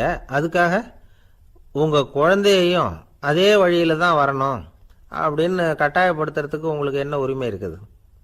அந்த குழந்தை சுயமாக சிந்திச்சு ஒரு முடிவுக்கு வரட்டுமே, அதுக்கு நீங்கள் ஏன் தடையாக இருக்கிறீங்க? நமக்கு உண்மையிலேயே நம்ம குழந்தை மேலே அன்பு இருந்தால் இது மாதிரி திணிப்பு வேலைகளை செய்யக்கூடாது. திணிப்பு வேலைகளிலிருந்து குழந்தைகளை காப்பாற்றினா போதும். அதுதான் ரொம்ப முக்கியம். அடுத்த தலைமுறை அற்புதமான தலைமுறையாக உருவாகும். நாம தான் சாதி மத சங்கடங்களில் மாட்டிக்கிட்டு தவிக்கிறோம். அவங்களாவது சாதி மத வேறுபாடு இல்லாத சமுதாயத்தை பார்க்கட்டுமே, அந்த சௌகரியங்களை அனுபவிக்கட்டுமே. அதுக்கு நாம் என்ன செய்யணும்னா ஒன்றும் செய்யாமல் இருந்தால் போதும். ஒரு குழந்தைகிட்ட நம்ம கருத்தை திணிக்கும் பொழுது என்ன ஆகுது தெரியுமா? அது அவனை அவங்கிட்ட இருந்தே அப்புறப்படுத்தி விடுது. அவனுடைய தனித்தன்மையை அழிச்சுடுது. அவனை ஒரு எல்லைக்குள்ளே திணிச்சுடுது. இதெல்லாம் அன்புங்கிற பேரால் பெற்றோர்கள் செய்கிற தப்பு. இதெல்லாம் கேட்டுக்கிட்டு இந்த காலத்தில் அப்பா ஒருத்தர் சொன்னார், நான் கருத்துக்களை எல்லாம் என் பையன்கிட்ட திணிக்கிறது இல்லைங்க, ஆனால் அதிகமாக சாப்பிட சொல்லி கட்டாயப்படுத்துவேன் அப்படின்னார். உங்கள் வீட்டு சமையல் அவ்வளவு நல்லா இருக்குமான்னு கேட்டாங்க. நல்லா இருந்தால் நான் ஏன் அவனை சாப்பிட சொல்லி கட்டாயப்படுத்த போகிறேன் அப்படின்னார். அழகாய் இருக்கிற பொருளை நீங்கள் விரும்புவதில்லை, அழகாய் இருக்கிற பொருளை நீங்கள் விரும்புவதில்லை, நீங்கள் விரும்புகிற பொருள் அழகாக இருக்கிறது அப்படிங்கிறது தான் உண்மை. அதனால தான் ஒரு நீக்ரோவுக்கு அவங்க புள்ள அழகாக இருக்குது, நமக்கு நம்ம பார்வைக்கு வித்தியாசமாக தெரியுது. அதனால் அந்த அழகுங்கிறதெல்லாம் வாழ்க்கைங்கிற கணக்கில் அந்த ரொம்ப துல்லியமெல்லாம் பார்த்து வாழ்க்கையை வீணாக்கி கொள்ளாதீர்கள்னு சொல்லுவாங்க. ஏன்னா மனிதனுக்கு இன்னும் சரியான விளக்கம் யாருமே கொடுத்ததில்லை. கிரேக்க அறிஞர்கள் தான் பெரிய அந்த வரைவிலக்கணம் வகுக்கிறதுல ரொம்ப கெட்டிக்காரங்களாம். கிரேக்க அறிஞர்கள் ஒவ்வொன்றுக்கும் டெஃபனேஷன் வகுக்கிறதுல. அப்போ ஒரு குரூப் அறிஞர்கள் குழு கூடி உட்காந்து மனிதன் என்பவன் யார், மனிதன் அப்படின்னா அதுக்கு என்ன டெஃபனேஷன், ஒரு வரைவிலக்கணம் வகுக்கணும்னு உட்காந்தாங்களாம். உட்காந்தா எல்லாம் இப்படி ஒவ்வொரு அறிஞரும் ஒரு யோசனை சொல்லியிருக்கிறார். மனிதன் என்பவன் ஒரு 2 கால் பிராணி அப்படின்னு எழுதிடலாம் சார் அப்படின்னது உடனே எல்லாம் ஏகமனதாக எல்லாம் சார் தான் சரியாக இருக்க விளக்கம். மனிதன் என்பவன் 2 கால் பிராணி, சரியாக இருக்க ஒத்துக்கலாம்னு போனாங்க. அப்போ திடீர்னு ஒருத்தர் எழுந்திரிச்சு வெளில ஒன்றாராம். போயிட்டு ஒரு திடுக்கிட்டுன்னு வெளில திரும்பி ஒரு சாக்கில் கொண்டாந்து அப்படி வச்சார் மேஜையில். இந்த சாக்குக்குள்ளே என்ன இருக்குன்னு கேட்டார் தலைவர், கூட்ட தலைவர். உங்கள் வரைவிலக்கணப்படி உங்கள் டெஃபனேஷன் படி உள்ள ஒரு மனுஷன் இருக்கான், மனிதன் என்பவன் ஒரு 2 கால் பிராணின்னு தானே சொன்னீங்க அப்படின்னு சொல்லி திறந்தா ஒரு கோழி நிற்கிது. ஒரு கோழி இது 2 கால் பிராணி தானே, அப்போ இதுவும் ஒரு மனுஷன் தானே அப்படின்னானா. ஆகா, நம்ம டெஃபனேஷனில் ஏதோ ஒரு தப்பு, அதில் ஒரு திருத்தம் உண்டு பண்ணணும் அப்படின்னு சொல்லி இன்னொருத்தர் சொல்லியிருக்கார். நான் அதில் கொஞ்சம் ஒரு கரெக்ஷன் கொடுக்குறேன் சார் அப்படின்னு சொல்லி மனிதன் என்பவன் சிறகுகளற்ற 2 கால் பிராணி அப்படின்னு கொடுத்துருக்கான். உடனே அவன் மறுபடியும் எடுத்துகிட்டு ஓடனான். திரும்பி வந்தான், சாக்கு உள்ள மனுஷன் இருக்கான எடுத்தா அதே கோழி ரெக்கையெல்லாம் பீச்சு விட்டு நிறுத்தி வச்சிருக்கான். உங்கள் டெஃபினேஷன் படி மனுஷன் சிறகுகளற்ற 2 கால் பிராணி அப்படின்னு. அப்புறம் தான் அந்த கிரேக்க அறிஞர்களே சொல்லிட்டாங்களாம், மனிதனுக்கு அதாவது இப்போ ஏதாவது ஒன்றும் முடியலன்னா இப்போ நம்ம என்ன பண்ணுறோமோ அது மாதிரி அதே முடிவுக்கு வந்தாங்க. அதாவது சபை ஒத்தி வைக்கப்படுகிறது அப்படின்னு சொல்லிவிட்டு கடைசி வரைக்கும் அது டெஃபினேஷன் கொடுக்கல. மனிதனுக்கு விஞ்ஞானம் போட்டிருக்கிற வேலை வேறு. விஞ்ஞானம் கெமிஸ்ட்ரி என்ன சொல்லுதுன்னா, ஒரு சராசரி மனுஷ உடம்புல இருக்கிற கால்சியத்தை மட்டும் தனியாக எடுத்தால் ஒரு சின்ன ரூமுக்கு வெள்ளடிக்கலாம். ஒரு சராசரி மனுஷ உடம்புல இருக்கிற கொழுப்பை மட்டும் தனியாக எடுத்தால் ஒரு 10 சோப்பு கட்டி தயார் பண்ணலாம். ஒரு சராசரி மனுஷன் உடம்புல இருக்கிற பாஸ்பரஸை மட்டும் தனியாக எடுத்தால் ஒரு 40 நெருப்புக்குச்சி தயார் பண்ணலாம். ஒரு சராசரி மனுஷ உடம்புல இருக்கிற இரும்பு சத்தை மட்டும் தனியாக எடுத்தால் 2 கலாணி 2 செய்யலாம். இவ்வளவுக்கு மொத்தமாக விலை போட்டால் 42 ரூபா 50 காசு. அதாவது நாம அனுபவிக்கிற உணர்வுகள்ல களிப்பு, மகிழ்வு, ஆனந்தம், இது 3க்கும் ஒண்ணுக்கு ஒண்ணு வித்தியாசம் உண்டு. மேம்போக்கா பாக்குறதுக்கு இது 3 ஒண்ணு மாதிரி தோணும், ஆனா அது இல்ல. களிப்புங்கிறது உடம்ப பொறுத்தது, மகிழ்வுங்கிறது மனசை பொறுத்தது, ஆனந்தம்ங்கிறது ஆன்மாவை பொறுத்தது. இப்படி இந்த 3 வகையான அந்த சுவைப்புகளின் தன்மையும் வேற வேற. இப்ப முதல்ல களிப்புங்கிறத எடுத்துக்குவோம். நம்ம புலன்களுக்கு களிப்பை தரக்கூடிய பொருள்களுக்கு சில விசேஷ குணம் உண்டு. அது எப்படின்னா, சீக்கிரமே சலிப்பு உண்டு பண்ணும். ஒருத்தர் அந்த பொருளை எடுத்துக்கிட்டா அது இன்னொருத்தருக்கு குறைஞ்சிரும். உணவு, உடை, இதெல்லாம் களிப்பை தரக்கூடிய பொருள்கள். இப்போ உதாரணத்துக்கு ஒரு சாப்பாட்டு மேசையில ஒரு பாத்திரத்துல 10 இட்லி இருக்கு. அதுல ஒரு 2 இட்லிய நம்ம தட்டுல எடுத்து வச்சு சாப்பிடுறோம். நாம சாப்பிட்ட அந்த இட்லி நிச்சயமா எதிரில் உட்கார்ந்து இருக்கிறவருக்கு இல்ல, அவருக்கு உபயோகப்படாது. நாம சாப்பிட்ட அதே இட்லியை அவரும் சாப்பிட முடியாது, அவர் வேறதான் எடுத்து வச்சுக்கணும். அது மாதிரி நாம ஒரு சட்டையை எடுத்து போட்டுக்கிறோம், அதே சட்டையை அதே நேரத்தில் இன்னொருத்தர் போட்டுக்க முடியாது. புலன்களுக்கு களிப்பை தரக்கூடிய இது மாதிரி பொருள்கள்லாம் முதல் தடவை நமக்கு கொடுக்கிற களிப்பை 2வது தடவையும் கொடுக்காது, 3வது தடவை இன்னும் குறையும், கடைசியில வெறுப்பாவும் மாறிடும். ஒவ்வொன்னா இட்லியை தொடர்ந்து சாப்பிடுறோம்னு வச்சுக்கோங்க, முதல் இட்லி தரக்கூடிய சுவையை 30வது இட்லி தராது. முதல் தடவை புது சட்டையை போட்டுக்கிறப்ப நமக்கு இருக்கிற களிப்பு அதே சட்டையை வந்து 100வது தடவையா போட்டுக்கிறோம்னு வைங்க, அப்ப இருக்குமா? இருக்காது. இதுதான் களிப்பு. அதாவது சீக்கிரமே சலிப்பை தரக்கூடியது. ஒருத்தர் எடுத்துக்கிட்டா இன்னொருத்தருக்கு குறைஞ்சு போகக்கூடியது. ஆனா மகிழ்ச்சிங்கிறது அப்படி இல்ல. ஒருத்தர் அனுபவிக்கிறதுனால இன்னொருத்தருக்கு குறைஞ்சு போகாது. இப்ப காலையில சூரியன் உதயம் ஆகிறத பார்த்து சந்தோஷப்படுறோம், அதையே இன்னொருத்தரும் பார்த்து சந்தோஷப்படலாம். ஒரு நல்ல சங்கீதத்தை கேட்கிறோம், ஒரு அழகான ஓவியத்தை ரசிக்கிறோம், நீங்க ரசிக்கிற அதே நேரத்துல இன்னொருத்தரும் அதை ரசிக்கலாம். அதனால அது குறைஞ்சு போறது இல்ல. இது மகிழ்வு.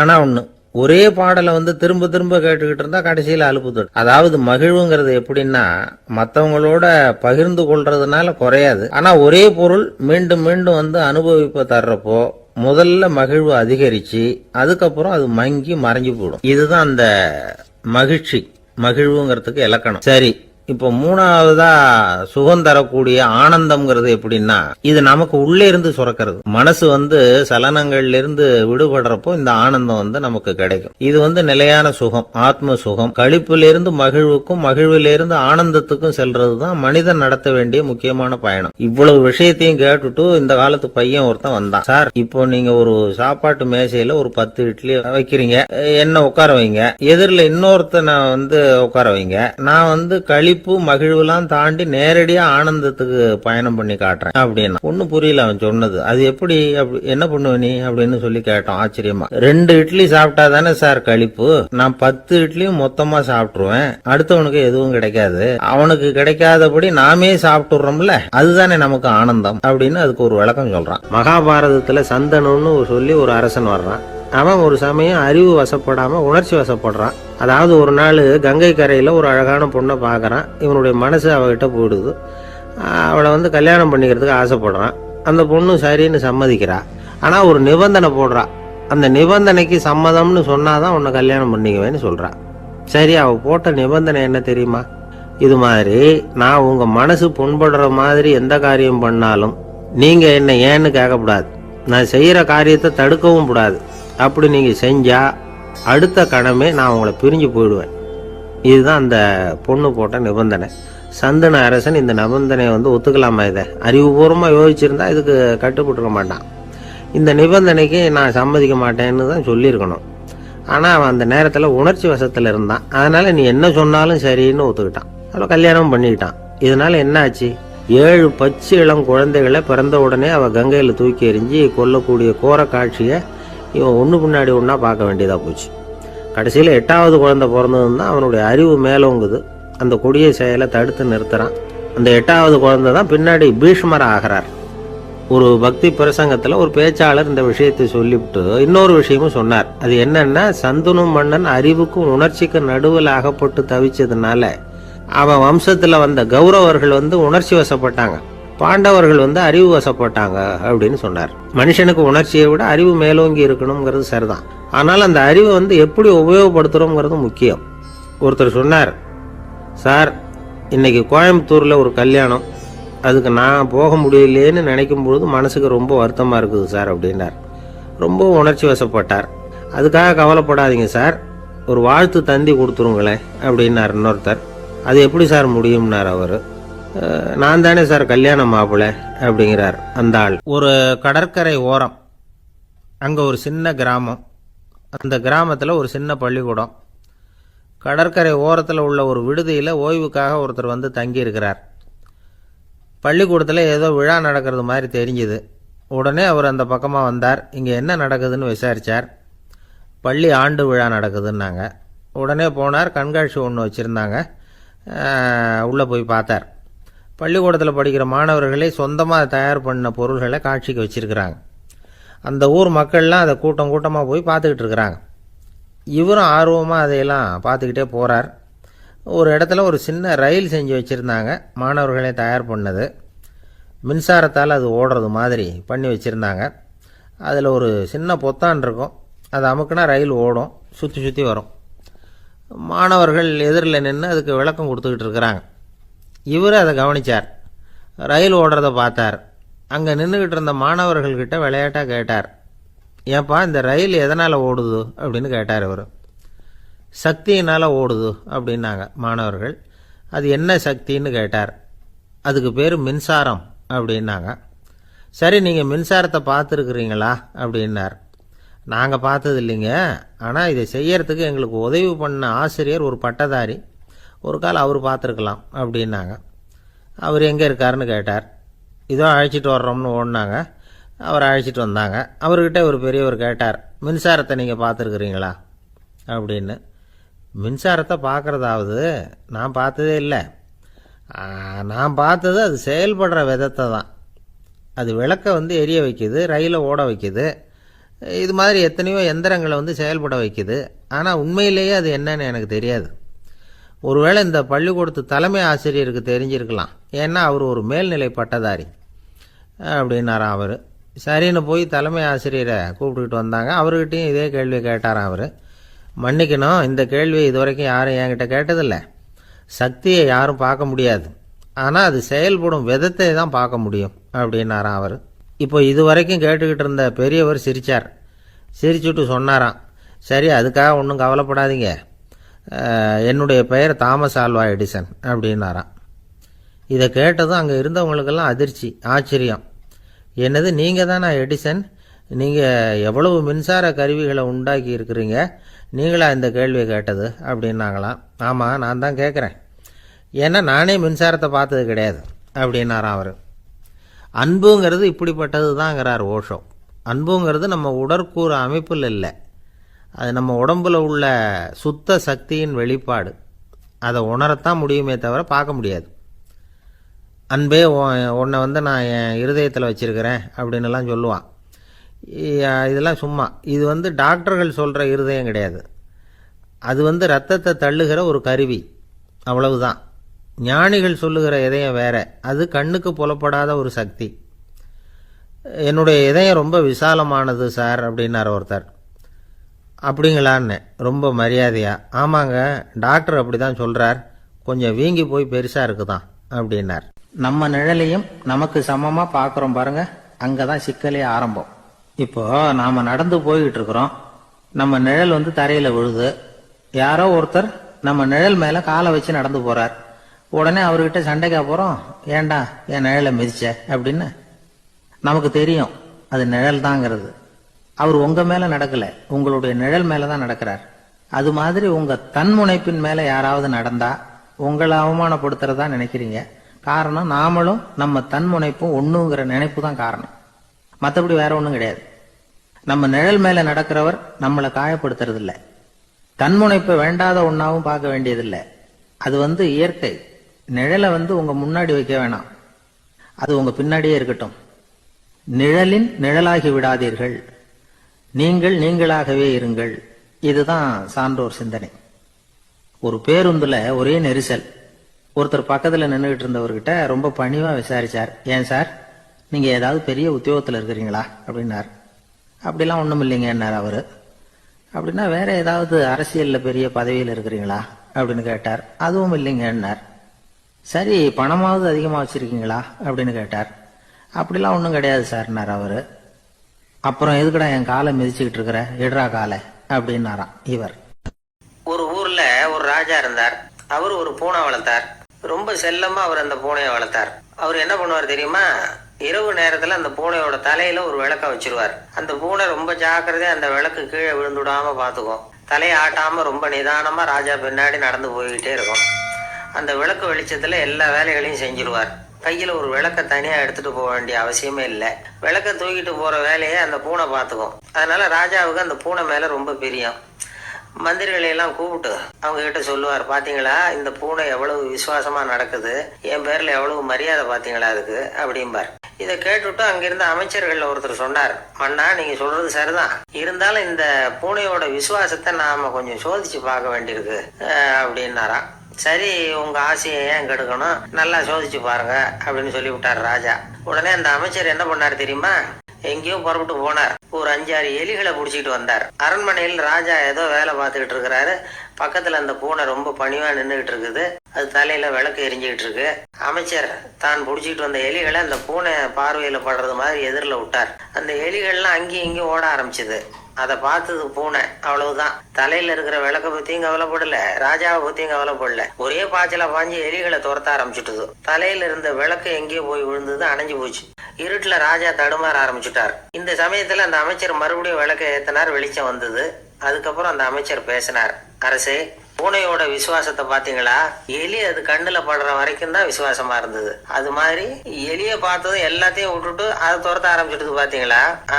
தான் அந்த பூனையை பத்தி நினைச்சது தப்புங்கிறது அதுக்கப்புறம் தான் அந்த ராஜாவுக்கு புரிஞ்சுதான். சரி, இப்ப எதுக்கு இந்த கதையெல்லாம் அப்படிங்கிறீங்களா? இந்த பூனை மாதிரி தான் நம்ம மனசும். மனசை எவ்வளவுதான் பயிற்சி கொடுத்து பக்குவமா வச்சிருந்தாலும் பாக்குறதுக்கு பரமசாது மாதிரி தான் இருக்கும். பார்க்க வேண்டியதை பார்த்துட்டுதுன்னா பாஞ்சிரும். இந்த பூனை மாதிரி புலன் இன்ப பொருள்கள் கிட்டாத வரைக்கும் மனம் அடங்கி இருக்கிறது மாதிரி தான் தெரியும். கொஞ்சம் வாய்ப்பு கிடைச்சாலும் அது குதிக்க ஆரம்பிச்சிரும், தப்பு பண்ண ஆரம்பிச்சிரும். பெரிய பெரிய முனிவர்கள் வாழ்க்கையில நடந்த வீழ்ச்சி இதை தான் நிரூபிக்குது. நமக்கு வேண்டிய ஒருத்தர் 10 பேர் கேட்ட கேள்விக்கு ஒரே பதில சொல்லி சமாளிச்சார். கேள்வி என்ன தெரியுமா? என்கிட்ட வாங்கின கடனை எப்பயா திருப்பி கொடுக்க போற? இதுதான் அந்த 10 பேரும் கேட்ட ஒரே கேள்வி. இந்த மாசம் 26ஆம் தேதி தந்துடுறேன் அப்படிங்கிற ஒரே பதில சொல்லி அவ்வளவு பேரையும் இவர் அனுப்பி வச்சுட்டாராம். எல்லாரும் போனதுக்கு அப்புறம் இவரை தனியா கூப்பிட்டு கேட்டிருக்கிறாங்க. அது என்ன சார் கணக்கு, 26ஆம் தேதி அன்னைக்கு என்ன அதிசயம் நடக்க போகுது அப்படின்னு கேட்டிருக்காங்க. அதிசயம் அன்னைக்கு இல்லை, அதுக்கு முத நாளே நடக்க போகுதுன்னாராம்.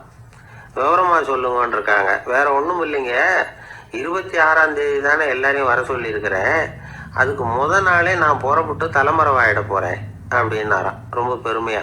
நம்மால் ஒருத்தர் வேகமா ஓடி வந்தார். காலில் மாட்டியிருந்த பழைய செருப்பு ரெண்டையும் ஆவேசமா தூக்கி ஒரு கிணத்துல போட்டுட்டு வெறுங்காலோட நடந்து வந்துகிட்டு இருக்கிறார். ஏன் அப்படி பண்ணீங்க அப்படின்னு கேட்டோம். அந்த செருப்புக்கு சொந்தக்காரன் பின்னாடி வந்துகிட்டு இருக்கிறான், அதனால அப்படி பண்ணேன் அப்படிங்கிறார் இவர்.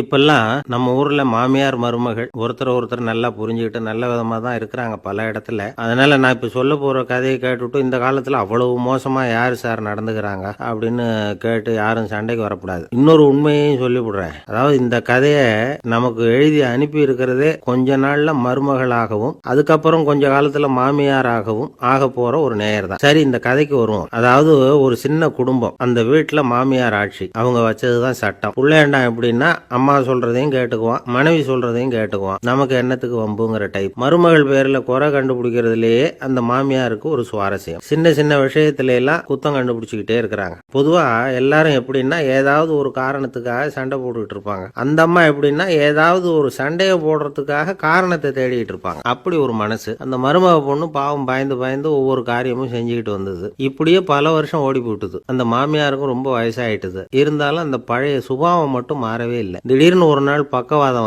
அந்த அம்மாவுக்கு ஒரு பக்கம் கை கால் இழுத்துக்கிட்டுது. வாய் சுத்தமா பேச முடியாம போயிட்டுது. சத்தம் மட்டும் வரும். ஒரு பக்கத்து கை காலை அசைக்க முடியும், பேசுறதெல்லாம் கையால தான், அதாவது கை சைகையால. இப்படிப்பட்ட நிலைமையில கூட அந்த பொண்ணு தண்ணியோ பாலோ இவங்க எதிரில கொண்டாந்து வச்சா அதை வேணும்னே தட்டி விட்டுட்டு ஒம்பு வளர்க்கறது. அதுக்கப்புறம் அந்த பொண்ணு தரையை சுத்தப்படுத்தும்ல, அதை பார்த்து ரசிக்கிறது. இருந்தாலும் அந்த பொண்ணு இதையெல்லாம் பெருசுப்படுத்தாம ரொம்ப பொறுமையா தான் இருந்தது. ஒரு நாள் வீட்டுல வச்சிருந்த பாலை பூனை குடிச்சிட்டு போயிட்டுது. வயசான காலத்துல இந்த அம்மா பால் இல்லாம கஷ்டப்படுவாங்களே அப்படின்னு நினைச்சு பக்கத்து வீட்டுல போய் கொஞ்சம் பால் வாங்கிட்டு காய்ச்சி மாமியார் முன்னாடி கொண்டாந்து வச்சுது அந்த பொண்ணு. வழக்கம் போல அந்த அம்மா பாலை தட்டி விட்டுட்டாங்க. இது அந்த மருமக பொண்ணு கவனிச்சுட்டுது. இவ்வளவு நாள் பொறுமையா இருந்த அந்த மருமகளுக்கு இன்னைக்கு இதை பார்த்ததும் அசாத்திய கோபம் வந்துட்டுது. கதவுக்கு பக்கத்துல சாத்தி வச்சிருந்த உலக்கையை எடுத்து மாமியார் தலையில போட அது குறி தவறி கழுத்துல பட அந்த அம்மா கழுத்தை பிடிச்சிக்கிட்டு ஊன்னு கத்த இந்த பொண்ணு ஒன்னும் அலட்டிக்காம உலக்கையை எடுத்து மறுபடியும் கதவு பக்கம் சாத்தி வச்சுட்டு அது பாட்டுக்கு நடந்து போயிட்டுது. இருந்தாலும் மனசுக்குள்ள லேசா ஒரு பயம். கணவன் வீட்டுக்கு வந்ததும் என்ன விஷயம்னு கேட்டா எப்படி சமாளிக்கிறது. அன்னைக்குன்னு பார்த்து ரொம்ப நேரம் கழிச்சு வீடு வந்து சேர்ந்தான் கணவன். உடனே அந்த அம்மா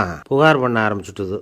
பேச்சுதான் வராத, அதனால ஒரு பக்கத்து கையால சைகை காட்டுது. கதவுக்கு பக்கத்துல இருந்த உலக்க பக்கமா கையை நீட்டி காட்டி அப்படியே அந்த கைய தன் கழுத்துக்கு பின்பக்கமா சுத்தி காட்டி நாக்க வெளியில நீட்டி நடந்த விஷயத்த புரிய வைக்கிறதுக்கு முயற்சி பண்ணுது. இவனுக்கு ஒன்னும் புரியல. என்ன சொல்றாங்க அம்மா அப்படின்னு மனைவி கிட்ட கேக்குறான். அதுக்கு அந்த பொண்ணு ரொம்ப புத்திசாலித்தனமா, என்னங்க உங்க அம்மா சொல்றது உங்களுக்கு இன்னும் புரியலையா? அவங்க உங்களை பார்த்து என்ன சொல்றாங்கன்னா, ஏன்டா உலக்க மாதிரி நிக்கிற, தாக போற எனக்கு சங்கிலி எதுக்கு, என் கழுத்துல கிடக்குற இந்த சங்கிலியை கழட்டி என் மருமக கழுத்துல போடுறா அப்படின்னு சொல்றாங்க அப்படின்னு தான். ஓ அப்படியா விஷயம்னு சொல்லி அம்மா கழுத்துல இருந்த சங்கிலியை எடுத்து மனைவி கழுத்துல போட்டுட்டு, அம்மா உன் விருப்பப்படியே போட்டாச்சு, இனிமேலாவது நிம்மதியா படுத்து தூங்கு அப்படின்னு சொல்லிவிட்டு உள்ள போயிட்டான். பாத்தீங்களா கதைய? அதனாலதான் மாமியார்கள் சைகை காட்டுறதுன்னா கூட இனிமே ஜாக்கிரதையா இருக்கணும். கணவன் மனைவி அன்பா இருக்கணும், ஒருத்தர் ஒருத்தர் நல்லா புரிஞ்சுக்கணும், விட்டு கொடுக்குற மனப்பான்மை வேணும். அதுதான் ஒரு நல்ல குடும்பம். இன்னைக்கு பல குடும்பங்களில் அர்த்தமில்லாத சண்டைகள் தான் அதிகம். கிராமப்புறங்களில் வேடிக்கையாக ஒரு கதை சொல்லுவாங்க. ஒரு ஊரில் ஒரு ஆள் இருந்தான், வேலை வெட்டி இல்லாமல் சும்மாவே இருந்தான். அவனுக்கு கல்யாணம் பண்ணி வச்சாங்களாம். மனைவி வந்து சேர்ந்தா. சும்மாவே உட்காந்துருக்கிறியே, ஏதாவது சம்பாதிக்கிற வழியை பாரு அப்படின்ட்டு இருக்கா. அதுக்கு தான் யோசனை பண்ணிகிட்டு இருக்கிறேன், ஒரு அருமையான ஐடியா அப்படின்னு நானா. என்ன அது சொல்லு அப்படின்ட்டு இருக்கா. அவ ஒரு ஆட்டுக்குட்டி வாங்க போகிறேன்னு இருக்கான். அதை வாங்கி என்ன பண்ண போகிறேன்னா, அந்த குட்டி வளரும், பெருசாகும், அதுக்கப்புறம் அது நிறைய குட்டி போடும் அப்படின்ட்டுருக்கான். சரி, அப்புறம் என்ன, அதையெல்லாம் சந்தையில் கொண்டுட்டு போய் விற்றுவிட்டு அந்த காசுக்கு ஒரு எருவு மாடு வாங்கலாம். சரி, அது எதுக்கு? எருவு மாடு நிறைய பால் கொடுக்கும், அதை கொண்டுகிட்டு போய் பால் பண்ணையில் கொடுப்பேன், அல்லது நானே விற்றுருவேன், கை நிறைய காசு கிடைக்கும். அதுக்கப்புறம் ஒரு பசுமாடு வாங்குவேன், பாலையும் விற்கலாம், நாமளும் காய் போட்டு சாப்பிட்லாம், இப்படிலாம் சொல்லியிருக்கான். அப்போ அந்த பொண்ணு சொல்லிச்சான், அடுத்த தெருவில் இருக்கிற எங்கள் அம்மா வீட்டுக்கும் கொஞ்சம் பால் கொடுத்து அனுப்பலாம் அப்படின்ட்டுருக்கா அந்த பொண்ணு. இந்த இடத்துல கணவனுக்கு கோவம் வந்துட்டுது. அது எப்படி உங்கள் அம்மா வீட்டுக்கு எதுக்கு கொடுக்கணும், அதெல்லாம் முடியாதுன்றிருக்கான். இந்த இடத்துல சண்டை ஆரம்பமாயிட்டுது. கொஞ்ச நேரத்தில் 2 பேரும் சத்தம் போட ஆரம்பிச்சிட்டாங்க. கடுமையான சண்டை நடக்கிறத பக்கத்து வீட்டுக்காரன் காதில் வாங்கினான். அவன் ஓடியாந்தான். அவனுக்கு தெரியும், வாங்காத மாட்டுக்காக இப்படி சண்டை போட்டுக்கிட்டு இருக்கிறாங்கங்கிறது அவனுக்கு புரியும். அவன் ஓடி வந்து சொன்னான், ஏண்டா உன்னோட பசுமாட்டை ஒழுங்காக கட்டி போடக்கூடாதான்னு இருக்கான். என்னடா சொல்கிறேன்னா இவன், உன் மாடு என் தோட்டத்தில் வந்து மேய்ஞ்சுட்டுது, பயிரெலாம் நாசமாயிட்டுது, 10,000 ரூபா அளவுக்கு சேதம், அதை வாங்கிட்டு போகிறதுக்கு தான் வந்தேன், குட்ரா 10,000 நானா. இவன் அரண்டு போயிட்டான். அப்புறம் சொன்னான், டே நான் இன்னும் மாடே வாங்கலையே, அதுக்குள்ளே அது வந்து எப்படிடா உன் தோட்டத்தில் மேயும், என்னடா உளர்றேன்னு இருக்கான். நீ தாண்டா இப்போ உளறிக்கிட்டு இருக்க, மாடே வாங்கலை, அதுக்குள்ளே எப்படிடா வந்து உன்னுடைய மனைவி அவங்க அம்மா வீட்டுக்கு பால் கொடுத்து அனுப்ப முடியும் அப்படின்னு அவன் கேட்டானா. நம்மளால இப்போ தான் புத்தி வந்துதான், அர்த்தமே இல்லாத சண்டை போட்டுக்கிட்டு இருக்கிறோம் அப்படிங்கிறத அவன் புரிஞ்சுக்கிட்டானான். இது நம்ம முன்னோர்கள் சொல்லியிருக்கிற ஒரு கதை. சண்டையில் தான் அர்த்தம் இல்லையே தவிர கதையில் அர்த்தம் உண்டு. அதாவது இல்லாத விஷயங்களுக்காக சண்டை போட்டுக்கிட்டு இல்லறத்தை வீணாக்கிக்கிட்டு இருக்கிற மனிதர்கள் இன்றைக்கு நிறைய பேர் இருக்கிறாங்க. ஒருத்தன் தன்னுடைய மனைவியை பற்றி மாமனார்கிட்ட புகார் சொன்னானா, மாமா உங்க பொண்ணு அர்த்தமில்லாத சண்டை போடுறா, எதுக்கு எடுத்தாலும் எடுத்தெறிஞ்சு பேசுறா அப்படின்ட்டுருக்கான். நீ எப்படி மாப்பிள்ளை அதை சமாளிக்கிற அப்படின்னு கேட்டிருக்காரு அவரு. அவ எடுத்தெறியறது என் மேலே படாமல் ஒதுங்கி நின்றுக்கிறேன் அப்படின்னு நானா இவன். ஒரு மனுஷனை பார்த்து என்கிட்ட வாலாட்டாதே அப்படின்னு சொன்னா அவன் நம்மகிட்ட ஏதோ வம்புக்கு வர்றான்னு அர்த்தம். ஒரு நாயை பார்த்து யாரும் என்கிட்ட வாலாட்டாதே அப்படின்னு சொல்றது இல்லை. ஏன்னா நாய் வாலாட்டுனா அது நம்மகிட்ட தன்னுடைய நன்றியை தெரிவிக்கிறதாக நினச்சிக்கிட்டு இருக்கிறோம். ஆனால் அது அப்படி இல்லை அப்படின்னு சொல்கிறாங்க அது சம்பந்தமான நிபுணர்கள். ஒரு நாய் தன்னுடைய வாலை இந்த பக்கமும் அந்த பக்கமுமா இப்படியும் அப்படியும் ஆட்டிக்கிட்டு இருந்தா அது வந்து பதட்டத்தில் கூட இருக்கலாம். நாய் நட்பாக இருந்தாலும் வாலாட்டும், ஆத்திரத்தில் இருந்தாலும் வாலாட்டும், கோபத்தில் இருந்தாலும் வாலாட்டும், குழப்பத்தில் இருந்தாலும் வாலாட்டும், மகிழ்ச்சியாக இருந்தால் கூட அது வாலாட்டும். அதை நாம் வந்து தப்பாக புரிஞ்சுக்கிட்டு அதுக்கிட்ட போய் மாட்டிக்கக்கூடாது. நாயை பற்றி எனக்கு நல்லா தெரியும் அப்படின்னு சொல்கிறவங்க கூட அதுக்கிட்ட கடி வாங்கிட்டு வந்து நிற்கிறது உண்டு. நிபுணர்கள் என்ன சொல்கிறாங்க தெரியுமா, எப்போவுமே நாய்கள் திடீர்னு வந்து கடிச்சு விடுறதில்ல, கடிக்கிறதுக்கு முன்னாடி சில அறிகுறிகளை காட்டும். அதை சரியாக புரிஞ்சுக்கிட்டோம்னா தப்பிச்சுக்கலாம். ஒரு வீட்டுக்கு போகிறீங்க, அங்கே புதுசாக ஒரு நாயை பார்க்குறீங்க, உடனே அதுக்கிட்ட போய் குனிஞ்சு சிரிச்சுக்கிட்டே அது தலையில் தட்டுறீங்க. இது ரொம்ப தப்பான். ஒரு நாய் இன்னொரு நாயை நேருக்கு நேர் பார்த்து பல்ல காட்டுனா அது தன்னுடைய தன்முனைப்பை காட்டுதுன்னு அர்த்தமா. உன்னை விட நான் பெரியவன் அப்படின்னு சொல்லுதுன்னு அர்த்தம்.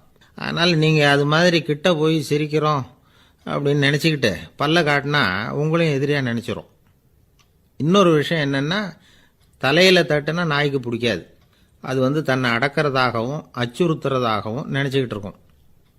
சரி, அப்படின்னா புதுசாக ஒரு இடத்துல அல்லது வீட்டில் நாய்க்குட்டியை பார்த்தா என்ன பண்ணுறது? நீங்கள் சும்மா இருங்க, அதுவாக கிட்ட வரட்டும், அதுக்கப்புறம் அதுக்கிட்ட கனிவாக பேசுங்க. கன்னம், மார்பு, தோல் இங்கெல்லாம் தட்டலாம், தப்பு இல்லையா? தலையில் தான் தட்டப்படாதான். ஒரு நாய் வந்து உங்களை நோக்கி ஓடி வருது, நீங்களும் ஓடுனா அது துரத்த ஆரம்பிச்சிடும். அசையாமல் சில மாதிரி நின்றுடுங்க, அது கிட்ட வராது, அதுக்கு ஆர்வம் இல்லாமல் போயிடும். ஒரு தெருவில் சின்ன பிள்ளைங்க நிறைய பேர் விளையாடிக்கிட்டு இருக்கிறாங்க. அப்போ சில நாய்கள் அங்கே ஓடி வருது, எல்லாரும் ஓடினாங்க. அப்படி ஓடுறப்போ ஒரு பையன் கால் தடிக்க கீழே விழுந்துட்டான். என்னாச்சு தெரியுமா? துரத்திக்கிட்டு வந்த நாய்கள்லாம் கீழே விழுந்தவனை ஒன்றும் செய்யலை, அவன்கிட்டே போகல, ஓடிக்கிட்டு இருந்தாங்கல்ல பசங்க, அவங்கள துரத்திக்கிட்டு அவங்க பின்னாடி ஓடிச்சான். அதுதான் நாய்களுடைய சுபாவம். ஒரு நாய் நம்மளை நேருக்கு நேர் முறைச்சி பார்க்குதுன்னு வச்சுங்க, நாமளும் அதை முறைச்சி பார்க்கக்கூடாது. நாம் வேறு பக்கம் எங்கேயாவது பார்க்க ஆரம்பிச்சிடணும். ஒரு நாய் கோபமாக இருந்ததுன்னா அதோட வால் உறுதியாக நேராக நிற்கும். ஒரு நாய் பணிந்து போனால் அல்லது பயந்து போனால் அது தன்னோட வாலை காலுக்கு நடுவில் வச்சுக்கும். ஒரு நாய் நம்மளை பார்த்து பயந்து நிற்குதுன்னு வச்சுங்க, அதனால் நமக்கு ஆபத்து இல்லைன்னு நினச்சிடக்கூடாது. உங்களை பார்த்துட்டு ஒரு நாய் ஒடுங்குச்சுன்னா நீங்கள் விலகி போயிடணும் அப்படின்னு அது நினைக்குது. நிறைய பேர் பயந்து போன நாயால் கடிபடுறாங்க. இவன் நம்மளை விட பெரிய ஆள், மாட்டிக்கிட்டோம், வேற வழி இல்லை அப்படிங்கிற நினப்பில் தான் நாய் கடிக்க ஆரம்பிக்குதான். இதே மாதிரி சங்கிலியால் கட்டி போடப்பட்டிருக்கிற நாயும் ஆபத்தானது தான். தொடர்ந்து கட்டி போட்டிருந்தா காலப்போக்கில் அது ஒரு மாதிரி ஆகிடும். நாய் குழந்தைகளை கடிக்காது அப்படின்னு சில பேர் சொல்லுவாங்க. அதுவும் ஒரு தவறான நம்பிக்கை. அதனால் சின்ன குழந்தைகளை தனியாக நாயோட விளையாட விடக்கூடாது. ஆகக்கூடி நாயை பற்றி நிறைய விஷயம் புரிஞ்சுக்க வேண்டியிருக்குது. ஒருத்தர் தன்னுடைய நண்பர் வீட்டுக்கு போயிருந்தார். அவசியம் எங்கள் வீட்டில் சாப்பிட்டுட்டு தான் போகணும் அப்படின்னு ரொம்ப அன்பாக சொல்லிவிட்டார். அதை மீற முடியல இவரால். சரின்னு உட்காந்துட்டார். சாப்பாடு போட்டாங்க, சாப்பிட ஆரம்பித்தார். அவங்க வீட்டில் கட்டி போட்டிருந்த நாய்க்குட்டி இவர் சாப்பிட்றத முறைச்சி பார்த்துது. ஏன் இப்படி என்ன இது முறைச்சி பார்க்குது உங்கள் வீட்டு நாய்க்குட்டி அப்படின்னு அவர் கேட்டார். அப்போ அவங்க சொன்னாங்களாம், அதுக்கிட்ட ஒரு கெட்ட பழக்கம்ங்க, தன்னோட தட்டில் யார் சாப்பிட்டாலும் அது அப்படி தான் முறைச்சி பார்க்கும் அப்படின்னாரா அவர். ஒரு நாள் ராமர் அரசவையில் உட்கார்ந்துருக்கிறார். ராமராஜ்யம் நடந்துகிட்டு இருந்த நேரம். அந்த சமயத்தில் ஒரு நாய் அரச சபைக்கு வந்துதான். அது தலையில் அடிபட்டு ரத்தம். அந்த கோலத்தில் அது அங்கே வந்தது. எல்லாரும் ஆச்சரியமாக அதை பார்த்தாங்க. ராமரும் அந்த நாயை பார்த்தார். நீங்கள் வந்த காரியம் என்ன, என்ன நடந்தது, எதுவாக இருந்தாலும் பயப்படாமல் சொல்லு அப்படின்னார். உடனே அந்த நாய் மெதுவாக சொல்ல ஆரம்பிச்சுதான். ஐயா, நான் தெருவில் போய்கிட்டு இருந்தேன். வழியில் ஒருத்தர் வந்தார். அவர் வேத சாஸ்திரம்லாம் படித்த பெரியவர். அவர் எந்த காரணமும் இல்லாமல் அவர் கையில் வச்சிருந்த குச்சியால் என் தலையில் அடிச்சுட்டார். அதுதான் தலையில் ரத்தம். இதை நீங்கள் விசாரித்து தகுந்த தீர்ப்பு வழங்கணும் அப்படின்னு தான் அந்த நாய். ராமர் பார்த்தார். உடனே தன்னுடைய காவலர்களை அனுப்புனார். அந்த ஆளை எங்கே இருந்தாலும் போய் கொண்டுகிட்டு வாங்க அப்படின்னு விட்டார். காவலர்கள் போனாங்க. அந்த ஆளை பிடிச்சி கொண்டு வந்துட்டாங்க. அரண்மனைக்கு வா அப்படின்னு சொல்லி கூப்பிட்டுட்டு வந்துட்டாங்க. என்ன நடந்ததுன்னு விசாரித்தார் ராமர். அதுக்கு அந்த ஆள் சொன்னார், நான் வீதி வழியாக வந்துக்கிட்டு இருந்தேன். குறுக்க இந்த நாய் வந்தது. நான் அவசரமாக போய்கிட்டு இருந்தேன். இது எனக்கு வழி விடாமல் குறுக்க பூந்து இடைஞ்சல் பண்ணிச்சு. எனக்கு கோபம் வந்துட்டுது. அதனால் அடிச்சுட்டேன். வேத சாஸ்திரம் படித்த நான் என் வசம் இழந்து கோபப்பட்டது பெரிய தப்பு தான். அதை நான் ஒத்துக்கிறேன். குற்றத்தை ஒப்புக்கொள்கிறேன். எனக்கு என்ன தண்டனை கொடுக்கணுமோ அதை கொடுங்க, ஏற்றுக்கிறேன் அப்படின்னு விட்டார். சரி, இப்போ அந்த ஆளுக்கு தண்டனை கொடுக்கணும். என்ன தண்டனை கொடுக்கறது யோசனை பண்ணார் ராமர். அதையும் அந்த நாய்கிட்டே கேட்டார். நீயே சொல்லு, என்ன தண்டனை கொடுக்கலாம் இவருக்கு அப்படின்னார். இதுக்கு அந்த நாய் என்ன சொல்லிச்சு தெரியுமா? இவரை ஏதாவது ஒரு கோயிலுக்கு தர்மகர்த்தாவாக நியமனம் பண்ணிவிடுங்க, அதுதான் இவருக்கு சரியான தண்டனை அப்படின்னுது. இதை கேட்டதும் ராமர் முகத்தில் புன்னகை. ஆனால் அங்கே இருந்த மற்றவங்களுக்கெல்லாம் ஆச்சரியம். அது எப்படி தப்பு செஞ்சவங்களுக்கு தண்டனை கொடுக்கறது தானே நியாயம், அதை விட்டுட்டு தர்மகர்த்தா பதவியை கொடுக்க சொல்லுது இந்த நாய் அப்படிங்கிற ஆச்சரியம். இந்த சந்தேகத்தை அந்த நாய்கிட்டே கேட்டாங்க அங்கே இருந்தவங்க. இதுக்கு அந்த நாய் பதில் சொல்லிச்சான். நான் போன பிறவியில் ஒரு கோயிலுக்கு தர்மகர்த்தாவாக இருந்தேன். எவ்வளவோ கவனமாக எச்சரிக்கையாக தான் என்னுடைய கடமைகளை எல்லாம் செஞ்சுக்கிட்டு வந்தேன். அப்படி இருந்தாலும் சில சமயங்களில் என்னையும் மீறி கோயில் செல்வத்தை நான் அனுபவிக்கிறதுக்கு காரணமாயிட்டேன். ஒரு கோவிலுக்கு தர்மகர்த்தாவாக இருக்கிறவங்க எப்படியும் இந்த பாவத்திலேருந்து தப்பிக்கிறது கஷ்டம். அதனால தான் நான் இந்த பிறவியில் நாயாக பிறந்து இப்படி கஷ்டப்படுறேன். இதே நிலைமை இந்த ஆளுக்கும் ஏற்படணும் அப்படிங்கிறதுக்காக தான் அவரையும் ஒரு கோயிலுக்கு தர்மகர்த்தாவை நியமிக்கும்படி கேட்டுக்கிட்டேன் அப்படின்னு தான் இந்த நாய். கோவில் வாசலில் 2 நாய் பேசிக்கிட்டு இருந்துதான். போன ஜென்மத்தில் நான் மனுஷனாக தான் இருந்தேன். ஒரு கோவில் பூசாரி பேச்சை கேட்டுவிட்டு அவரோட கூட்டு சேர்ந்துக்கிட்டு ஆண்டவன் போட்டிருந்த நகையெல்லாம் அபகரித்து என்கிட்ட கொடுத்தாரு அவர். நான் எடுத்துகிட்டு வந்துட்டேன். திருடினது அந்த ஆள் தான், எடுத்துக்கிட்டு வந்தது தான் நான். இருந்தாலும் நான் மட்டும் நாயாக பிறந்துட்டேன். இப்போ மட்டும் அந்த பூசாரி என்கிட்ட மாட்டினா கடிச்சு குதறி விடுவேன் அப்படின்னு தான். அவசரப்பட்டு அப்படி செஞ்சுடாதே, பதிலுக்கு அவரும் உன்னை திருப்பி கடிச்சாலும் கடிச்சிருவார். ஏன்னா அவரும் இப்போ ஒரு நாயாக தான் பிறந்திருக்கிறார் அப்படின்னு தான் இன்னொன்று. அது எப்படி உனக்கு தெரியும்னு தான் இது. நான் தானே அது அப்படின்னு தான் அந்த நாய். ஒரு ஊரில் ஒரு குரு இருந்தார், ஜென் குரு. அவரை தேடிட்டு ஒரு மன்னர் வந்தார். வந்தவர் ஜப்பான் மன்னர். தோட்டக்கலையை பற்றி தெரிஞ்சுட்டு போகிறதுக்காக அவர் வந்தார். எப்படி தோட்டம் அமைக்கிறது அப்படிங்கிறத பற்றி அந்த குரு விவரமாக சொல்லி கொடுத்தாரு. ஒரு நாள் 2 நாள் இல்லை, 3 வருஷம் கற்றுக் கொடுத்தார். அதுக்கப்புறம் சொன்னார், நான் கற்றுக் கொடுத்துட்டேன், இனிமேல் நீங்கள் போகலாம், போய் தோட்டம் அமைக்கலாம், அதுதான் உங்களுக்கு பரீட்சை. தோட்டம் அமைச்ச பிறகு சொல்லி அனுப்புங்க, நான் வந்து பார்க்குறேன். நீங்கள் இங்கே என்னவெல்லாம் கற்றுக்கிட்டீங்களோ அதையெல்லாம் அங்கே செயல்முறையில் செஞ்சு காட்டுங்க அப்படின்னு சொல்லி அனுப்பி வச்சார். மன்னர் போனார். அரண்மனைக்கு பக்கத்திலேயே ஒரு பெரிய தோட்டத்தை உண்டு பண்ணினார். அழகான மரங்களையும் செடிகளையும் உருவாக்கினார்.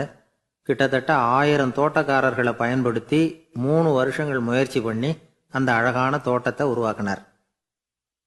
குருகிட்ட இருந்து செய்தி வந்தது, நாளைக்கு வந்து தோட்டத்தை பார்க்குறேன் அப்படின்னு. மன்னர் உடனே சுறுசுறுப்பாயிட்டார். முதல் நாளே தோட்டத்தை சுத்தப்படுத்தினார். ராத்திரி பூரா யாரும் தூங்கலை. எல்லாருக்கும் தோட்டத்தை ஒழுங்குபடுத்துகிற வேலை. அது அந்தந்த இடத்துல ஒழுங்காக இருக்குதா அப்படின்னு சரி பார்த்தாங்க. ஒரு தவறும் இல்லாத வகையில் அதை ஒழுங்குபடுத்தினாங்க. மறுநாள் குரு வந்தார், தோட்டத்தை பார்த்தார். அவருக்கு கோபம் வந்துட்டுது. மன்னருக்கு ஆச்சரியம், எப்பவும் சிரிச்சுக்கிட்டே இருக்கிறவர் இப்போ இப்படி இருக்கிறாரே அப்படின்னு. மெதுவாக குரு கிட்ட போய் எல்லாம் சரியாக தானே இருக்குது அப்படின்னார். எல்லாம் சரிதான், ஆனாலும் எங்கே அந்த பொன்னிற காற்று அப்படின்னார். உதிர்ந்த இலைகள், பொன் மஞ்சள் நிற இலைகள் காற்றில் அப்படி புரண்டு ஓடுவதை நான் பார்க்க முடியவில்லையே அப்படின்னாராம். அது இல்லாமல் இந்த தோட்டம் உயிரோட்டம் உள்ளதா இருக்காது, இதில் பாடல் இல்லை, ஆடல் இல்லை, அதெல்லாம் இல்லாமல் இந்த தோட்டம் ரொம்பவும் செயற்கையாக தெரியுதேன்னாராம். மன்னர் இப்போதான் யோசனை பண்ணார். கீழே கிடந்த காஞ்சி போன இலைகள் மட்டும் இல்லை, மரத்தில் இருந்த காஞ்சி போன இலைகளையும் அப்புறப்படுத்தி சுத்தமாக வச்சிருக்கிறார். இறப்பும் வாழ்க்கையினுடைய ஒரு பகுதி தான். மரணம்ங்கிறது வாழ்க்கைக்கு எதிரானது அல்ல, அதை நிரப்பும் ஒரு பகுதி தான் அது. மரணம் இல்லையில் வாழ்க்கையே இல்லை அப்படிங்கிறது பெரியவங்க கருத்து. இப்போ அந்த தோட்டம் அழகாக தான் இருக்குது, இருந்தாலும் அது ஒரு ஓவியம் மாதிரி உயிர் இல்லாமல் இருக்கு. குரு ஒரு வாளியை கையில் எடுத்துக்கிட்டார். தோட்டத்தை விட்டு வெளியில போனார். ஏற்கனவே வீசி எறிந்த அந்த சருகுகளை எல்லாம் அள்ளி கொண்டுகிட்டு வந்தார். உள்ள எல்லா இடங்கள்லையும் அதை வீசினார். உடனே காத்து அந்த காய்ந்த சருகுகளையும் பழுத்த இலைகளையும் அசைக்க ஆரம்பிச்சுட்டுது. இப்போ அங்க சலசல சத்தம், சங்கீதம், இலைகளின் நடனம், ஓவியம் மாதிரி இருந்த அந்த தோட்டத்துக்கு இப்போ உயிர் வந்துட்டுது. இதுதான் அந்த பொன்னான காற்று அப்படின்னாராம் குரு. மிகப்பெரிய ஜென் கேள்வி ஒன்று உண்டு. உம்மான் அப்படிங்கிற ஒரு பெரிய குருவை பார்த்து துறவி ஒருத்தர் கேட்டாராம், இலைகள் எல்லாம் கீழே விழுந்து மரங்கள் மொட்டையாக இருக்கும் பொழுது என்ன நடக்கும்? இதுதான் கேள்வி. இதுக்கு உம்மான் சொன்ன பதில் பொன்னான காற்று, தி கோல்டன் விண்ட் அப்படின்னாராம். இதுக்கு என்ன விளக்கம்னா, உன்னுடைய எண்ணங்கள் எல்லாம் உன்னுடைய மனசிலிருந்து கீழே விழுந்து உனது உள்ளுணர்வானது மொட்டையாக நிற்கும் நிலைதான் அது. உனது வேர்களின் அருகில் காற்று வீசுகிறது. எல்லா எண்ணங்களும் உன்னிலிருந்து வெகு தூரத்துக்கு புரண்டு கொண்டே சென்று விடுகிறது. நீ அவற்றை கடந்து விட்டால் நீ அவைகளுக்கெல்லாம் மேலெழுந்து கீழே பார்ப்பவனைப் போல நிற்க ஆரம்பித்து விடுவாய். அதுதான் தியானம் என்பது அப்படின்னு சொல்றாங்க. தியானம்ங்கிறது எண்ணத்துக்கு எதிரானது இல்லை. தியானம்ங்கிறது எண்ணங்களை கடந்து செல்வதுதான். அதுக்கப்புறம் நாம பொன்னிற காற்றுல ஆட ஆரம்பிச்சிருவோம். இதுதான் பெரியவர்கள் சொல்றது. என்கிட்ட ஒருத்தர் தோட்டம் அமைக்கணும்னு யோசனை கேட்டு வந்தார். எல்லாம் சொல்லி கொடுத்தேன். செடிகள்லாம் செழிப்பா வளரணும்னா வேர் காயாம பார்த்துக்குங்க, தினமும் தண்ணி விடுங்க அப்படின்னு சொல்லி அனுப்பி வச்சேன். 1 மாசம் கழிச்சு ஒரு தோட்டத்தை பார்க்கறதுக்காக போனேன். போய் பார்த்தா எல்லா செடியும் வாடி கிடக்குது.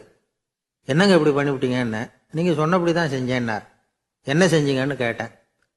வேறு காயாம பார்த்து சொன்னீங்க, தினமும் ஒரு தடவை எல்லா செடியையும் ஒவ்வொன்றா பிடுங்கி பார்த்து வேறு காயாம இருக்கா அப்படின்னு பார்த்துட்டு அதுக்கப்புறம் தண்ணி பாய்ச்சனே, அவ்வளவுதான் அப்படின்னார். மகாபாரத யுத்தம் முடிஞ்சது. தர்மர் சக்கரவர்த்தி ஆனார். பீஷ்மர் யுத்த பூமியில அம்பு படுக்கையில படுத்து கிடக்கிறார். உயிரை விட போறார். சூரியன் வட திசை அடையிற உத்தராயண புண்ணிய காலத்தை எதிர்பார்த்து காத்துக்கிட்டு இருக்கிறார். அந்த சமயத்துல தர்மர் கண்ணங்கிட்ட அனுமதி வாங்கிக்கிட்டு பீஷ்மரை பார்க்கறதுக்காக குருக்ஷேத்திரத்துக்கு வரார். தம்பிமார்கள், திரௌபதி எல்லாரும் கூட வர்றாங்க. பீஷ்மரை பார்த்து எல்லாரும் வணங்குறாங்க. யுதிஷ்டர், பீஷ்மர்கிட்ட வர்ணம், ஆசிரமம், மக்கள் கடமை, அரசருடைய கடமை, இது மாதிரி விஷயங்களை பற்றி நிறைய கேள்விகள்லாம் கேட்குறார். அவரும் ஒவ்வொன்றா கேட்டுக்கிட்டு இருக்கிறார். பீஷ்மரும் அதுக்கு தகுந்த பதில் சொல்லிட்டு இருக்கிறார். இப்படி பீஷ்மர் யுதிஷ்டருக்கு தர்மோபதேசம் செஞ்சுக்கிட்டு இருக்கிறப்போ திரௌபதிக்கு சிரிப்பு வந்துட்டு தான். கழுக்குன்னு அந்த அம்மா சிரிச்சுட்டாங்க. அந்த சத்தத்தை கேட்ட பீஷ்மர் தர்மோபதேசத்தை பாதியில நிறுத்தினார். திரௌபதியை பார்த்தார். மகளே, ஏம்மா சிரிச்சேன்னு கேட்டார். என்னை மன்னிச்சிருங்க பிதாமகரே, ஏதோ தெரியாம சிரிச்சுட்டேன்னாங்க அவங்க. குழந்தாய், உன்ன மாதிரியே உள்ள உத்தம பெண்கள் காரணம் இல்லாம பலர் முன்னிலையில இப்படி சிரிக்க மாட்டாங்க.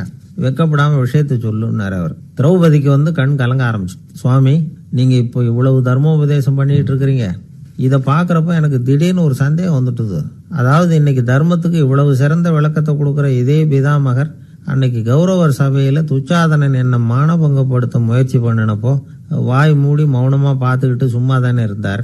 அந்த சமயத்துல இவ்வளவு ஞானத்தையும் எங்கே விட்டு வச்சிருந்தார்? ஒருவேளை அதுக்கப்புறம் தான் இந்த தர்ம விஷயங்களை எல்லாம் கத்துக்கிட்டாரா அப்படின்னு யோசிச்சுட்டு இருக்கிறேன். அப்படி யோசிச்சப்போதான் அந்த சிரிப்பு வந்துட்டுது. என்ன மன்னிச்சிருங்கோ அப்படின்னாங்களாம். பிதாமகர் இதுக்கு அமைதியா பதில் சொல்ல ஆரம்பிச்சார். குழந்தாய், உன்னோட கேள்வி நியாயமானதுதான். இதுல உன்னை நான் மன்னிக்கிறதுக்கு என்னமா இருக்கு? துரியோதனன் சபையில நான் இருந்தப்போ எனக்கு அந்த அறிவு இருக்கதான் செய்தது. ஆனா துஷ்டனான துரியோதனன் உணவை நான் அப்ப சாப்பிட்டுக்கிட்டு இருந்தேன். அவன் போட்ட சாப்பாட்டை சாப்பிட்டுக்கிட்டு இருந்தேன். அது காரணமா என்னுடைய அறிவு மழுங்கி போச்சு. நல்லது கெட்டதை பத்தி ஆலோசிக்க முடியாம போயிட்டுது. தீயவர்கள் போடுற சாப்பாட்டை சாப்பிட்டா சாப்பிடுறவனுடைய மனமும் உடம்பும் கெட்டு போடும் அப்படின்னு சாஸ்திரம்லாம் சொல்லுது. ஆனா இப்போ போர்ல அர்ஜுனன் என் மேல எய்த அம்புகளால என் உடம்புல இருந்த ரத்தம்லாம் வெளியேறி போச்சு. கெட்ட உணவை சாப்பிட்டதுனால உண்டான ரத்தம் பூராவும் இப்போ உடம்பு விட்டு வெளில போயிட்டுது. அதனால என் புத்தியும் தெளிஞ்சுட்டுது.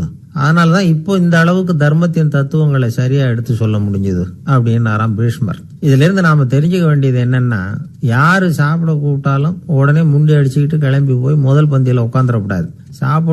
கூப்பிடுறவங்க எப்படிப்பட்டவங்க, நல்லவங்களா கெட்டவங்களா அப்படின்னு எல்லாம் யோசிச்சு பார்க்கணுமா.